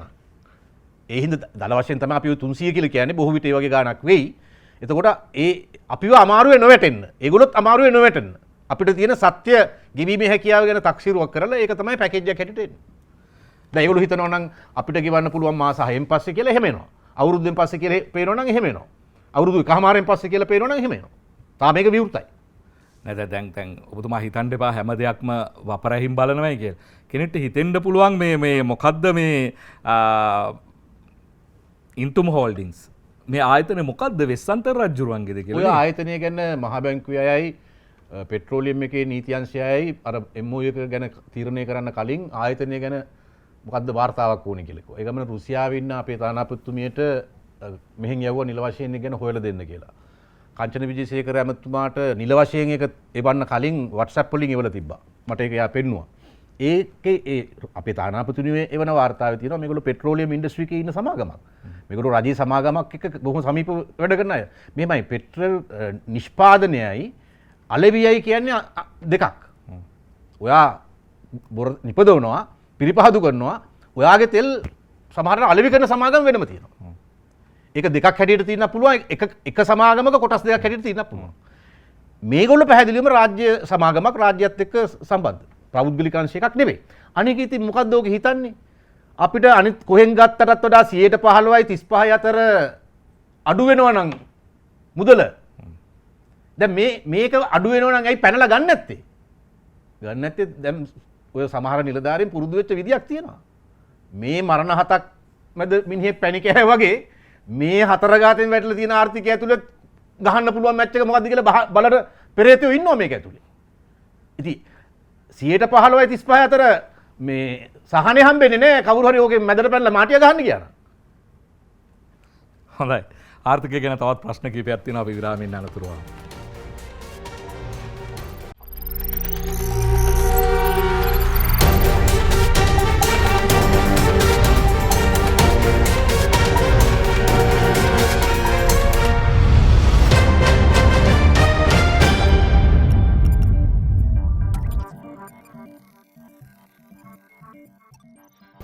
අපි මන්ත්‍රතුමනි ඉතාමත් නිශ්චිත කෙටි ප්‍රශ්නයක් අහන්නේ. IMF එකට යනවට ඔබතුමා සහ ජාතික නිදහස් පෙරමුණ එකඟද? මෙහෙමයි. IMF එකට යනවනම් යන්න ඕනේ. දැන් බංග්ලාදේශයේ යන්නේ විදේශවත්කම් සංචිතයේ බිලියන මම දන්නේ 40ක්ද කොහෙද තියෙන වෙලාවක. ඒ කියන්නේ යම්කිසි අපි දුර්වල වෙලාවක ගියාම අපිට මුහුණ දෙන්න වෙන ප්‍රශ්න ගොඩයි. දැන් මේක සම්පූර්ණයෙන් මේකේ දැන් පණ තියෙන්නේ IMF එක අතේනේ. දැන් ජනාධිපතිවරයාත් IMF එක ගැන කියනවා ඇරෙන්න වෙන මොකක්වත් මේකට උත්තරයක් කියන්නේ නැහැ. එතකොට දැන් එහෙම වුණාම වෙන්නේ IMF එක අතේ තමයි පණ තියෙන්නේ. ඒතකොට IMF එකට පුළුවන් වෙනත් බාහිර පාර්ශවිකගේ න්‍යාය පත්‍රයට ගැලපෙන පරිදි මේක අදිනවා නම් අදින්න. තව පීඩනය වැඩි වෙන්න ඉඩ දෙනවා නම් ඉඩ දෙන්න. එහෙම IMF එක හැසිරිච්ච රට ආයතනයක්. ඒක මේ අර මේ පුණ්‍ය ආයතනයක් නෙවෙයි. ඒ වගේම ශක්තිමත් තත්වයක ඉඳගෙන ගියාම ඒගොල්ලන්ට ඕන වුණත් ඒ සමහර බලපෑම් වලින් අපිට ගැලවෙන්න පුළුවන්. ඉතින් මේකේ ප්‍රශ්නේ තියෙන්නේ මේ අපි ගියේ තාම දරුණු බිඳ වැටීමක් සමග. එතකොට දැන් IMF එකට ඇවිල්ලා තියෙන බලය අපේ ඉරණම තීරණය කිරීමේ බලය ඉතා බලවත්. එතකොට ඒ අනුව වුන් දෙන නිර්දේශ ඒවා කරන්න ගිහිල්ලා ඇති වෙන ප්‍රතිපාක මම කියන්නේ මේ රාජ්‍ය සේවය අරහිමේ තියෙන සම අඩුපාඩු නිවැරදි කරන්න ඕනේ නැහැ කියලා නෙමෙයි මම මේ කියන්නේ. නමුත් සමහර ඒවායි තා මානව දරා ගැනීමට අසීරු. එතකොට එහෙම ඒවා. ඒ කියන්නේ අපි හිතමු දැන් අපේ ජාතික රාජ්‍යයේ ශක්තියට තිබිය යුතු දේවල් ටිකක් තියෙනවානේ. අපි කියමුකෝ මේ දැන් සිරිමාවාර්ඩි බණ්ඩාරනායක මැතිණිය බල ශක්ති සුරක්ෂිතතාවය ගැන හිතලානේ ওই පෙට්‍රෝලියම් එක හැදුවේ. ඔය ඊට කලින් තිබුණේ එංගලන්ත සමාගම් අතේනේ මේක තිබුණේ. ඒතකොට රාජ්‍යයක එක කාරණයක් බල ශක්ති සුරක්ෂිතතාවය. තව කාරණයක් ආහාර සුරක්ෂිතතාවය. ආරක්ෂාව ජාතික ආරක්ෂාව තව කාරණයක්. ඒතකොට මේකෙදී අපේ සමහර ඒ සුරක්ෂිතතාවට අදාළ දේවල් අපිට අහිමි වෙන්න පුළුවන්. අහිමි කරන්න කියලා කියන්න පුළුවන්. එසේ කිරීමෙන් ඒ කියන්නේ රාජ්‍ය පාලනය කියන එක තවත් නොවැදගත් දෙයක් බවට පත් වෙනවා. දැන් ඔය නියෝ ලිබරලිසම් කියන ආර්ථික උපාය මාර්ගය දැන් බටහිරත් ප්‍රතික්ෂේප කරනවා. එක්සත් ජනපදයක් දැන් ක්‍රමානුකූලව ඒක ප්‍රතික්ෂේප කරන සාකච්ඡාවකට ඇවිල්ලා ඉන්නවා. පශ්චාත් ලිබරල් වාද. මහා බ්‍රිතාන්‍යයෙන් දැන් මේ සාකච්ඡාව තියෙනවා. මොකද ඒගොල්ලෝ පේනවා මේ සමහර පොදු මානව ආපදා ආවම ඒකට මුහුණ දෙන්න මේ නියෝ නව ලිබරල් වාදයෙන් බෑ. මොකද සමාගම් විතරයි නේ තියෙන්නේ. රාජ්‍ය කියන්නේ පොඩ හැකිලිච්ච ආයතනයක්, කුඩා වෙච්ච ආයතනයක්. ඒතකොට මං කියන්නේ ඒ නිසා රාජ්‍ය අඬුපඩු හැමතැනම විහිදුවන්න ඕනේ කියලා. හැබැයි තිබිය යුතු අඬුපඩු ටික තියාගන්න ඕන. අපිට තියෙන සාධාරණ බය තිබිය යුතු අඬුපඩු ටිකත් ගැලවෙන විදිය ඒ කියන්නේ ලෙඩා මලත් බඩ සුද්දයි කියලා කියන විදිහේ ප්‍රතිසංස්කරණ න්‍යාය පත්‍රයක් එක්ක තමයි මේක එන්නේ. අනික ඒගොල්ලෝ දෙන බිලියන 4-5 හරි කීය හරි එකවර දෙන්නේ නැහැ. කොටස් දෙන්නේ. අර මේ දැඩි සත්කාර ඒකකයේ ඉන්න ලෙඩාට මේ පුවන්න ඕනේ පෙති දෙක නම් අන්නේ පෙති දෙක දෙන්නේ. ඊට වඩා දෙන්නේ නැහැ. එතකොට ඒකෙන් විතරක් අපිට මේකෙන් ගොඩ යන්න පුළුවන් වෙයි කියලා බලාපොරොත්තු වෙන්න බෑ. මොකද අපේ ණය බර වැඩි වෙනවා, ණය වාරිකේ වැඩි වෙනවා, ඊළඟට අතන දාපු නඩුව තියෙනවා, ඒ නඩුවෙන් එන තීන්දුව තියෙනවා, ඒ තීන්දුව නරක විදියට එන්න ඉඩ තියෙනවා. ආපු ගමන් අපිට බඳුන් කරයක් ගන්න ඕන උනත් ගන්න බැරි වෙනවා. හැබැයි වෙන කෙනෙකුගේ ණයක් ගෙවන්න පුළුවන් වුණා ගෙවන්න බැරි වෙනවා. නෑ ඔය සියලුම කරුණුත් එක්ක ඔබතුමාට මතක ඇති අර ඇඩ්වොකාටා වාර්තාව එළි දක්වන දවසේ ජනාධිපතිවරයා මහජන නියෝජිතයන්ට අභියෝගයක් කරනවා IMF යන්නේ නැත්තම් විකල්පය කියන්න කියලා. මොකද ඔබතුමාට දෙන විකල්පය? මුළු රටම හරිමගට එකේ මගේ කතාව ඇහුවනම් අපි කියනවා විශේෂඥ සහාය ගන්න. විශේෂඥ සහාය ගන්න. IMF එක විතරක් නෙවෙයි විශේෂඥයෝ කියන්නේ. ඒ ඇමරිකාවේ හෙඩ් මූලස්ථානයේ තිබ්බ පමණින් එතන විතරක් නෙවෙයි විශේෂඥයෝ ඉන්නේ ලෝකේ මේ වගේ මුල්ලේ අර්බුදවලදී. දැන් ඉන්දියාව මෙහෙම අර්බුදයකට මුහුණ දෙනකොට එදා හිටපු සිං අගමැතිතුමා ටග්ගාලා කාවද මේ අරගෙන ඇවිල්ලා මුදල් ඇමති කරේ? සිංව මුදල් ඇමති කරා. මට මතක විදිහට අග්‍රාමාත්‍ය හිටියේ මන්මෝහන් සිං මහත්තයා තමයි මුදල් අමාත්‍යවරයා කරේ. ඔව් ඒ වෙලේ අග්‍රාමාත්‍යවරයා හිටියේ අපි මතක් වුණොත් කියමු. ඔව් වෙන කෙනෙක් අගමැති හිටියේ. එතකොට දැන් මන්මෝහන් සිං ඒ කියන්නේ මේ විෂය දන්න හොඳ ප්‍රවීණයෙක්. එතෙන්දී මන්මෝහන් සිංහන්ට කිව්වේ ඒ හිටපු අගමැතිතුමා මම දේශපාලනය බලා ගන්නම් ඔයා ආර්ථිකය බලා ගන්න. එදා ඒ මන්මෝහන් සිං කියන්නේ විශේෂඥයෙක් ඇත්තට. එයා තව විශේෂඥයෙක්ගේ සහායත් ගන්න ඇති. අරගෙන ගත්තු ප්‍රතිසංස්කරණ පියවර වලින් දැන් ඔයා දන්නවද විදේශ විනිමය පනත? හැබැයි මන්මෝහන් සිනුත් IMF එකේ වැඩ කරා කාලයක්. ඒක හරි. ඒක වෙන්න පුළුවන්. හැබැයි මන්මෝහන් සිං ඒ ටිකේ ගත්තු පියවර විසින් තමයි ඉන්දියානු ආර්ථිකය අද මෙතනට ඇවිල්ලා තියෙන්නේ.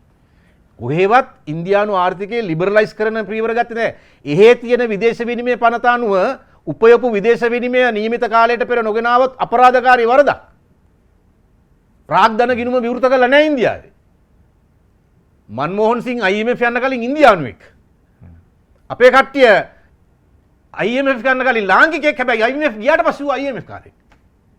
ලාංකිකයෙක් නෙවෙයි. ඉන්දියාවේ සිනමාව අවසානයේ ඉවර වෙන්නේ වන්දේ ගාලානේ. මහා ಭಾರತ වන්දේ ඔහොමනේ ඉවර වෙන්නේ. වන්දේ මාතරම්. වන්දේ මාතරම්. එහෙ හමුදා නිලධාරියා පොලිස් ඔෆිසරේ අන්තිමට වීරයා වෙන්නේ. පොලිසියට සමච්චලුත් කරනවා. ඒක ඉතින් පෙරේතයෝ ගැනත් පෙන්නන අන්තිමට ඒත් වීරයා වෙන්නේ පොලිසියෙක් කෙනෙක්. ඇමරිකාවේ චිත්‍රපට බලන්න FBI කෙනෙක් වීරයා වෙන්නේ. එක්ක CIA ඒජන්ට් වීරයා වෙන්නේ. වෙන රටක කරලා දෙන මිෂන් එක. කෝ අපේ යුද්ධයක් කළා. චිත්‍රපටි 1යි 2යි ඒත් නිකන් වැඩකට තියෙව ගොඩක් තියෙන්නේ. අර මොකද චිත්‍රපටියක් තිබ්බ යුද්ධෙන් පස්සේ ආව වෙඩි තියන යනවා ඒකේ පුළු චිත්‍රපටිය පුරාම වෙඩි තියන මොකක්වත් නැහැ.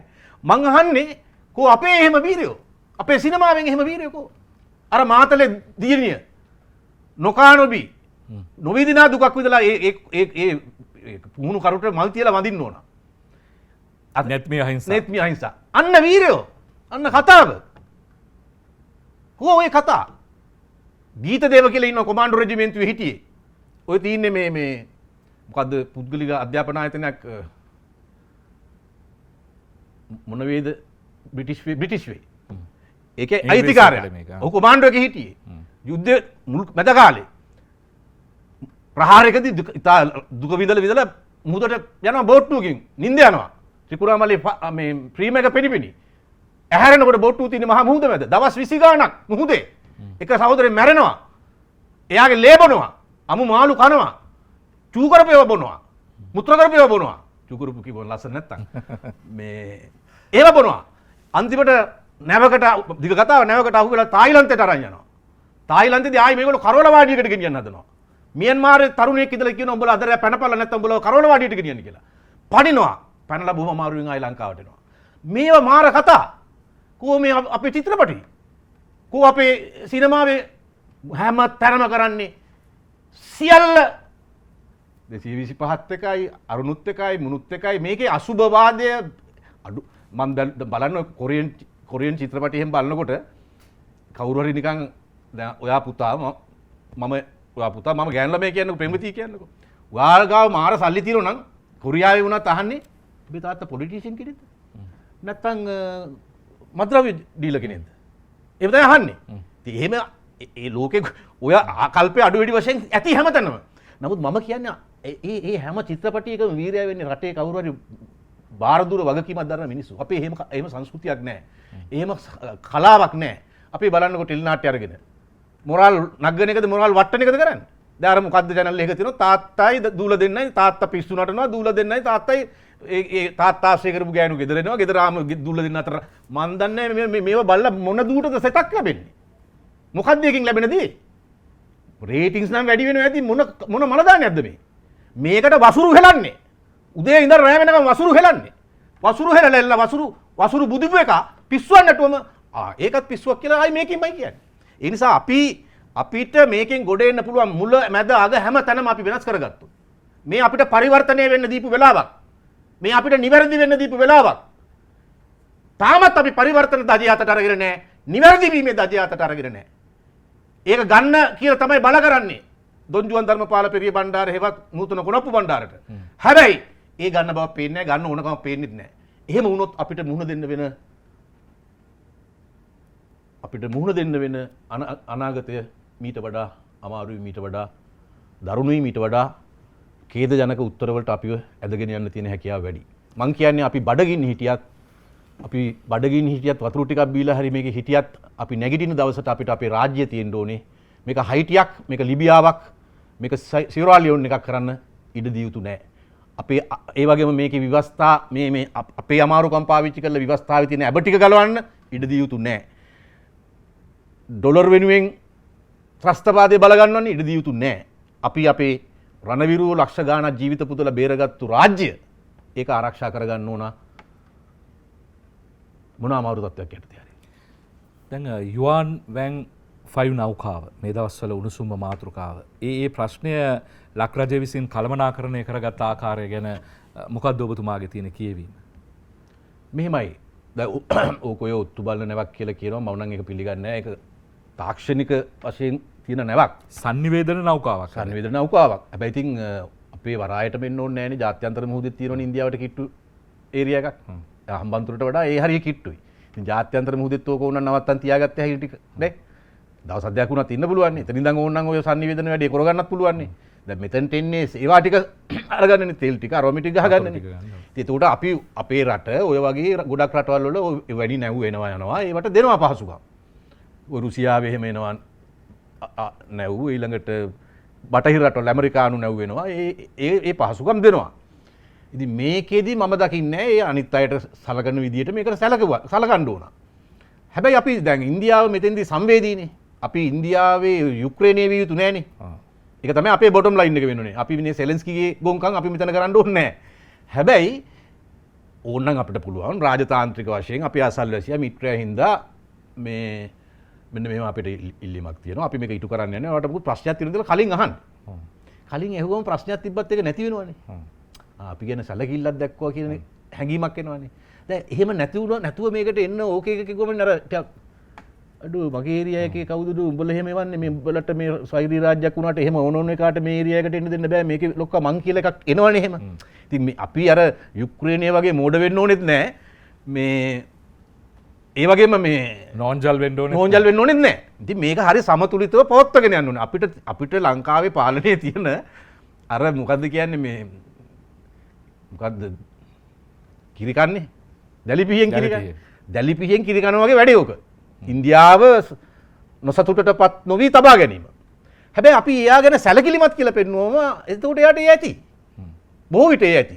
හැබැයි අපි එයාව ගණන් ගන්නෑ කියලා පෙන්නුවොත් එතකොට එයාට මල පයින්නවා. එතකොට එයාගේ ප්‍රතිචාර ටිකක් තාත්වික නෙවෙයි අධිතාත්වික ගණයට වැටෙනවා. මේක මට පේන්නේ එහෙම එකක්. ඉන්දියාව හැබැයි කොහෙවත් ලිඛිතව කියලා නෑ මේකට එන්න දෙන්න එපා හරි මොන හරි කියලා ඒගොල්ලෝ ලිඛිතව කිව්වනේ අපි කිසිම බලපෑමක් කළා නෑ කියලා. හැබැයි ඉතින් විදේශ අමාත්‍යාංශයේ එක පොඩි ඩෙස්ක් එකකට ওই ඉල්ලීම එන්නේ. එතන විදේශ අමාත්‍යාංශයේ ඉන්න ඕනේ දේශපාලන සංවේදීකම තියෙන අයනේ. නැති අය උතන හිටියොත් මාර අමාරුවකට වැටෙන්නේ. අඩු ගානේ අමාත්‍යාංශ ලේකන්ටවත් මේක දාන්නේ නැහැ ඒගොල්ලෝ. ඉතින් ඒගොල්ලෝ යවනවා ආරක්ෂක අමාත්‍යාංශයට, නේවි එකට. එහෙන් ඕකේ කාවම මේගොල්ලෝ ඕකේ කියලා යවනවා. හැබැයි ඉතින් මේ වගේ නැවක් එනකොට ඒක ගැන තීරණය කරන්න ඕනේ ඊට ටිකක් උඩ ලෙවල් එකකින්. ඒක අඩුපාඩුවක්. හැබැයි ඉතින් මෙහෙම එකට එන්න නොදිය යුතුයි කියලා මම කියන්නේ නැහැ. ඒක වැරදි. ඇත්තට මේක මේ ඉන්දියාවට අගතියක් කරන්නම නම් චේතනාන්විතව වෙන්නේ ඒකට අපිට ඉඩ දෙන්නත් බෑ. එහෙම නෙවෙයි කියලා මම මේ කියන්නේ. ඉතින් අපේ මං හිතන්නේ දැන් හෙට බලා ගන්න පුළුවන් නේ ඔය sannivedana නැවද්ද මොන නැවද්ද කියලා. ඉතින් ඔත්තු නැව කියලා කිව්වට ඉතින් එහෙම නැහැ. ඉතින් සැටලයිට් ඔක්කොම උඩ තියෙනවා. චීන සැටලයිට්, රෂියන් සැටලයිට් ඔක්කොම උඩ තියෙනවා. ඔය කරන්නේ ඔත්තු බලන එකනේ. ඔය ඔත්තු බලන චන්ද්‍රිකාවලින් බේරිලානේ ඉන්දියාව පරමාණු බල ශක්තිය ඇති කරගත්තේ. ඔය පරමාණු කියලා ෆිල්ම් එකක් තියෙනවා ඉන්දියාවේ. ඒක හරිය ලස්සන ඇත්ත කතාව. ඒ විද්‍යාඥයෝ මාර මහන්සියක් දරලා තමයි පරමාණු ශක්තිය න්‍යෂ්ටික බලය ඉන්දියාව හදාගත්තේ. ඒත් ඔය සැටලයිට් එකෙන් බේරි. ඒක කොහොමද ලෝකයේ අද තියෙන ප්‍රශ්නයක්. නැව ආවත් නාවත්. මම හිතන්නේ නෑ කෙසේ වේ හෝ මේක අවසානයේ මේ වෙච්ච විදිය දෙපැත්තටම ඉන්දියාවටත් මං හිතන්නේ ඒක එකග වෙන්න පුළුවන්. ඉන්දියාවේ ජනරාජ දිනේ 15 ඒක පහුවලා එන්නේ. ඊළඟට මම හිතන්නේ දවස් 7ක් වල දැන් 6ක්ද කොයිද ඉන්නේ.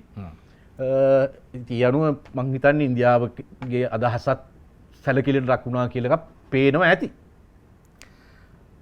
අද 360 අවසාන ප්‍රශ්නය විමලවීර දිසානායක මහතා ඔබතුමාගේ සහ තවත් කීප දෙනෙකුගේ ඔබේ සටන් සගයන්ගේ නම් කියමින් ආරාධනයක් කරනවා. කතෘ කවුරු වුණත් ප්‍රකාශය ඉතාමත් වැදගත් නිසා අපි බලමු ආරාධනය. අපේ කෝටාබේ රාජපක්ෂ මහත්මයා කිව්වේ ගෝල් පේස් එකේ තියෙන సౌందර්යය අරගෙන බලන්න ඒ ළමයි සින්දු කියනවා. ඒ ළමයි චිත්‍ර දිනවා. ඕක තමයි අපිට කිව්වේ. කොහොමද චිත්‍රය හදපේක? දැන් මේ సౌందර්ය අරගෙන සිස්ටම් චේන්ජ් එක මොකද්ද? හොරුන්ට එරෙයරු. අමරකීර්ති චතුකෝරණ මහත්තයාගේ එයා මරලා එයාගේ මුද්ද අරගෙන උගත් කියලා කාලා හොරු එළවමු කියලා අල්ලන් ඉන්නකොට මොකද හිතෙන්නේ? මම ආයි ඡන්ද ඉල්ලන්නේ නැහැ. කරුණාකරලා අපි වගේ අය මේ මයින්ෝ ආයි ඡන්ද ඉල්ලන්නේ නැහැ. ඔබ ඔබේ සිස්ටම් චේන්ජ් එක ඇති කරලා පෙන්වන්න. සජිත් ප්‍රේමදාස මහත්තයා කතා කරන්නේ මේ ආණ්ඩුව හදන්නේ ඇමති දූර ටික වැඩි කරගන්න කියලා. නිහාල් නෙල්සන් හරි කවුරු සින්දුවක් කියන ආසයි බයයි බෝට්ටුවේ නමයි මේ කට්ටිය ඔක්කොම ලොක්ක වෙන්න හරි ආසයි. වගකීමක් ගන්න බැරි තොත්ත බබ්බු. මේ මොහොතේ අපේ ගම මේ රටේ සංවේදීම ඊටාම දුෂ්කරම අභියෝගාත්මක ඇමතිකම කරන්නේ කවුද? අලුත්ම තරුණයෙක් වෙච්ච කාංචන විජේසේකර. මම කියන්නේ සර්වපාක්ෂික කියන සියලු පක්ෂ එකතු කරගත්තේ පාලනයක් මං හිතන්නේ ලෝකෙට පුළුවන් වෙයි කියලා. ඒ නිසා බහුපාක්ෂික හරිකමක් නැහැ. කැමැති කට්ටිය එන්න. අර පළවෙනි ශ්‍රේණි තිබ්බා සාමා අමර එන්න මල් පිපී තිබේදයි බලන්න. මං දැන් කියන්නේ උදේවාසු විමල් අනුර එන්න අපිට රට ගොඩ නැගෙ හැකිදයි බලන්න අපි එකතු වෙමු. අර සින්දුව කිව්වෙන නිහාල් නෙල්සන් නෙවෙයි ඇන්ටන් ජෝන්ස් කොමාරේ මේ අර මුල් ටික අපි එතුමාගේ අදහස් දැක්වීමක් ඒක ගැන අපි කතා නොකර අර අන්තිමේක අපි අනිත් නම් ටිකත් ඉවත් කරොත් විමල් එන්න මල් පිපේදයි බලන්න එන්න ලෑස්තිද? අපි බොහොම ලිඛිතව ජනාධිපති අලුත් ජනාධිපතිවරයාටත් හිටපු ජනාධිපතිවරයාටත් අපේ යෝජනා යවුවා. මේ දැන් ඉන්න ජනාධිපතිවරයාටත් අපි ඔබ අර කලින් කිව්වා. කොටසක්. ඒකේ තියෙනවා කළ යුතු දේ. ඒ විදියට වෙනවා නම් අපි ඔය ඕන වගකීමක් බාර ගන්න ලෑස්ති. එහෙම නෙවෙයි නම් වැඩපිළිවෙලක් නැති. අවම වැඩපිළිවෙලක්වත් අතේ නැති. කරන්නේ මොකද්ද කියලා පැහැදිලි නැති. විදේශ විනිමය පනතවත් සංශෝධනය කරන්නේ නැති. පටන් ගන්න ඕනේ එතනින්නේ. උපයන ඩොලර් ටිකවත් ගෙන්න ගන්න වැඩපිළිවෙලක් හදන්නේ නැති. ඉතින් මෙහෙම පාලනයකට ගිහිල්ලා එකතු උනායි කියලා මල් පිපෙනවද? මල් පිපෙනව නෙවෙයි ගල් ඇහැලෙනවා ඊට පස්සේ වෙන්නේ. ඒ අපි සූදානම් අනතුර බාර ගන්න, වගකීම බාර ගන්න සූදානම්. ඒකට අපි බය වෙන්නේ නැහැ. හැබැයි පැහැදිලි වැඩපිළිවෙලක් තියෙන්න ඕන. එහෙම නැතුව නිකන් මේ ඇමතිකමක් අරගෙන ඕකේ මේ රස භුක්ති විඳයි කියලා සත පහක අපට වැඩකුත් නැහැ, රටට වැඩකුත් නැහැ. දැන් එතනින් නවත්තන්න බැරි හින්දා ඔබතුමාගෙන් අහන්නේ කවදාවත් අපේ මාතෘභූමියේ මල් පිපෙන්නේ නැද්ද? නෑ. මේක එහෙම රටක් නෙවෙයි. මේක 99.9ට ගිහිල්ලා ආය අනිත් පැත්තට හැරෙන රටක්. මේක බුදුන්ට පූජා වෙච්ච රටක්. මං අහලා තියෙනවා මේ සුදු අධිරාජ්‍යවාදීන්ගේ එක ආණ්ඩුකාරයෙක් මට නම් මතක නැහැ. ඔය උඩ රට අල්ලගත්තට පස්සේ මං අහලා තියෙන කතාවක්. හැබැයි මං හිතනවා ඒක ඇත්ත කියලා. මේ මිනිස්සු යනවානේ දළදා මාලිගාවට. මේකට කේන්ති යනවා. එයා අන්තිමට කියනවා දන්දදාතුන් වහන්සේ ගේන්න කියලා. ගේනල්ලා මහනුවර එතන තියලා සෙන්කඩගල එතන තියලා මිටියකින් තරන්න කියනවා. වැදුනා කොහෙද ගියා කියලා නැහැ. පස්සේ මහා වැස්සක් දවස් 5ක් විතර වැහැලා මුළු නුවරම යට වෙන තත්යකට එනවා. පස්සේ අර ආණ්ඩුකාරයාට මොකක් හරි මේක ගැන හිතිලා හොඳ බෞද්ධ කට්ටියකට එන්න කියලා උඹලා කොහොම හරි මේක බේරපල්ලයි කියලා. ඒගොල්ලෝ ගිහිල්ලා බලනවා මුළු පිට්ටනියම දන්දදාතුන් වහන්සේ නැහැ. පස්සේ ගිහිල්ලා නියමිත තැන බලනවා. එතන වැඩ ඉන්නවා. ඊට පස්සේ ඉල්ලීම කරනවා උන්වහන්සේගෙන් අනේ මේ විපත නවත්තලා දෙන්න කියලා. දැස්ස නවතිනවා. අදත් මහනුවර දනදා පෙරහැරට කලින් කරඬුව වඩම්මනකොට පොඩ්ඩ වැස්සක් හරි යනවා. මේවා විද්‍යාත්මක නැත, මේවා මේ අර රැඩිකල් නිරාගමික අයියට නම් මේක මේ මලපයින් කතාව මම මේ කරේ. මමත් ඕක ඇත්තද නැත්තද කියලා 100%ක් මම දන්න කෙනෙක් නෙවෙයි. දලදා සිරිත ලිඛිතව තියෙනවා. ලිඛිතව තියෙනවා. මේවා බොරු නෙවෙයි, ඉතිහාසෙ වෙච්ච දේවල්නේ. ඉතින් එහෙම හින්දා මේ හිතන්න එපා මේක මේ එහෙම හයිටිය කරන්න ලේසි රටක් කියලා. ලිබියාව කරන්න ලේසි රටක් කියලා හිතන්න එපා. අපේ අන්තිම පණනල තියෙනකන් අපි ඒක වෙන්න දෙන්නේ නැහැ. 99.9ට ගිහිල්ලා අනිත් පැත්තට හැරෙන රටක්. දෙමළ ඊළම හැදෙන්න ඕන්න මෙන්න තියෙන තැනට ගිහිල්ලා අනිත් පැත්තට හැරිච්ච රටක්.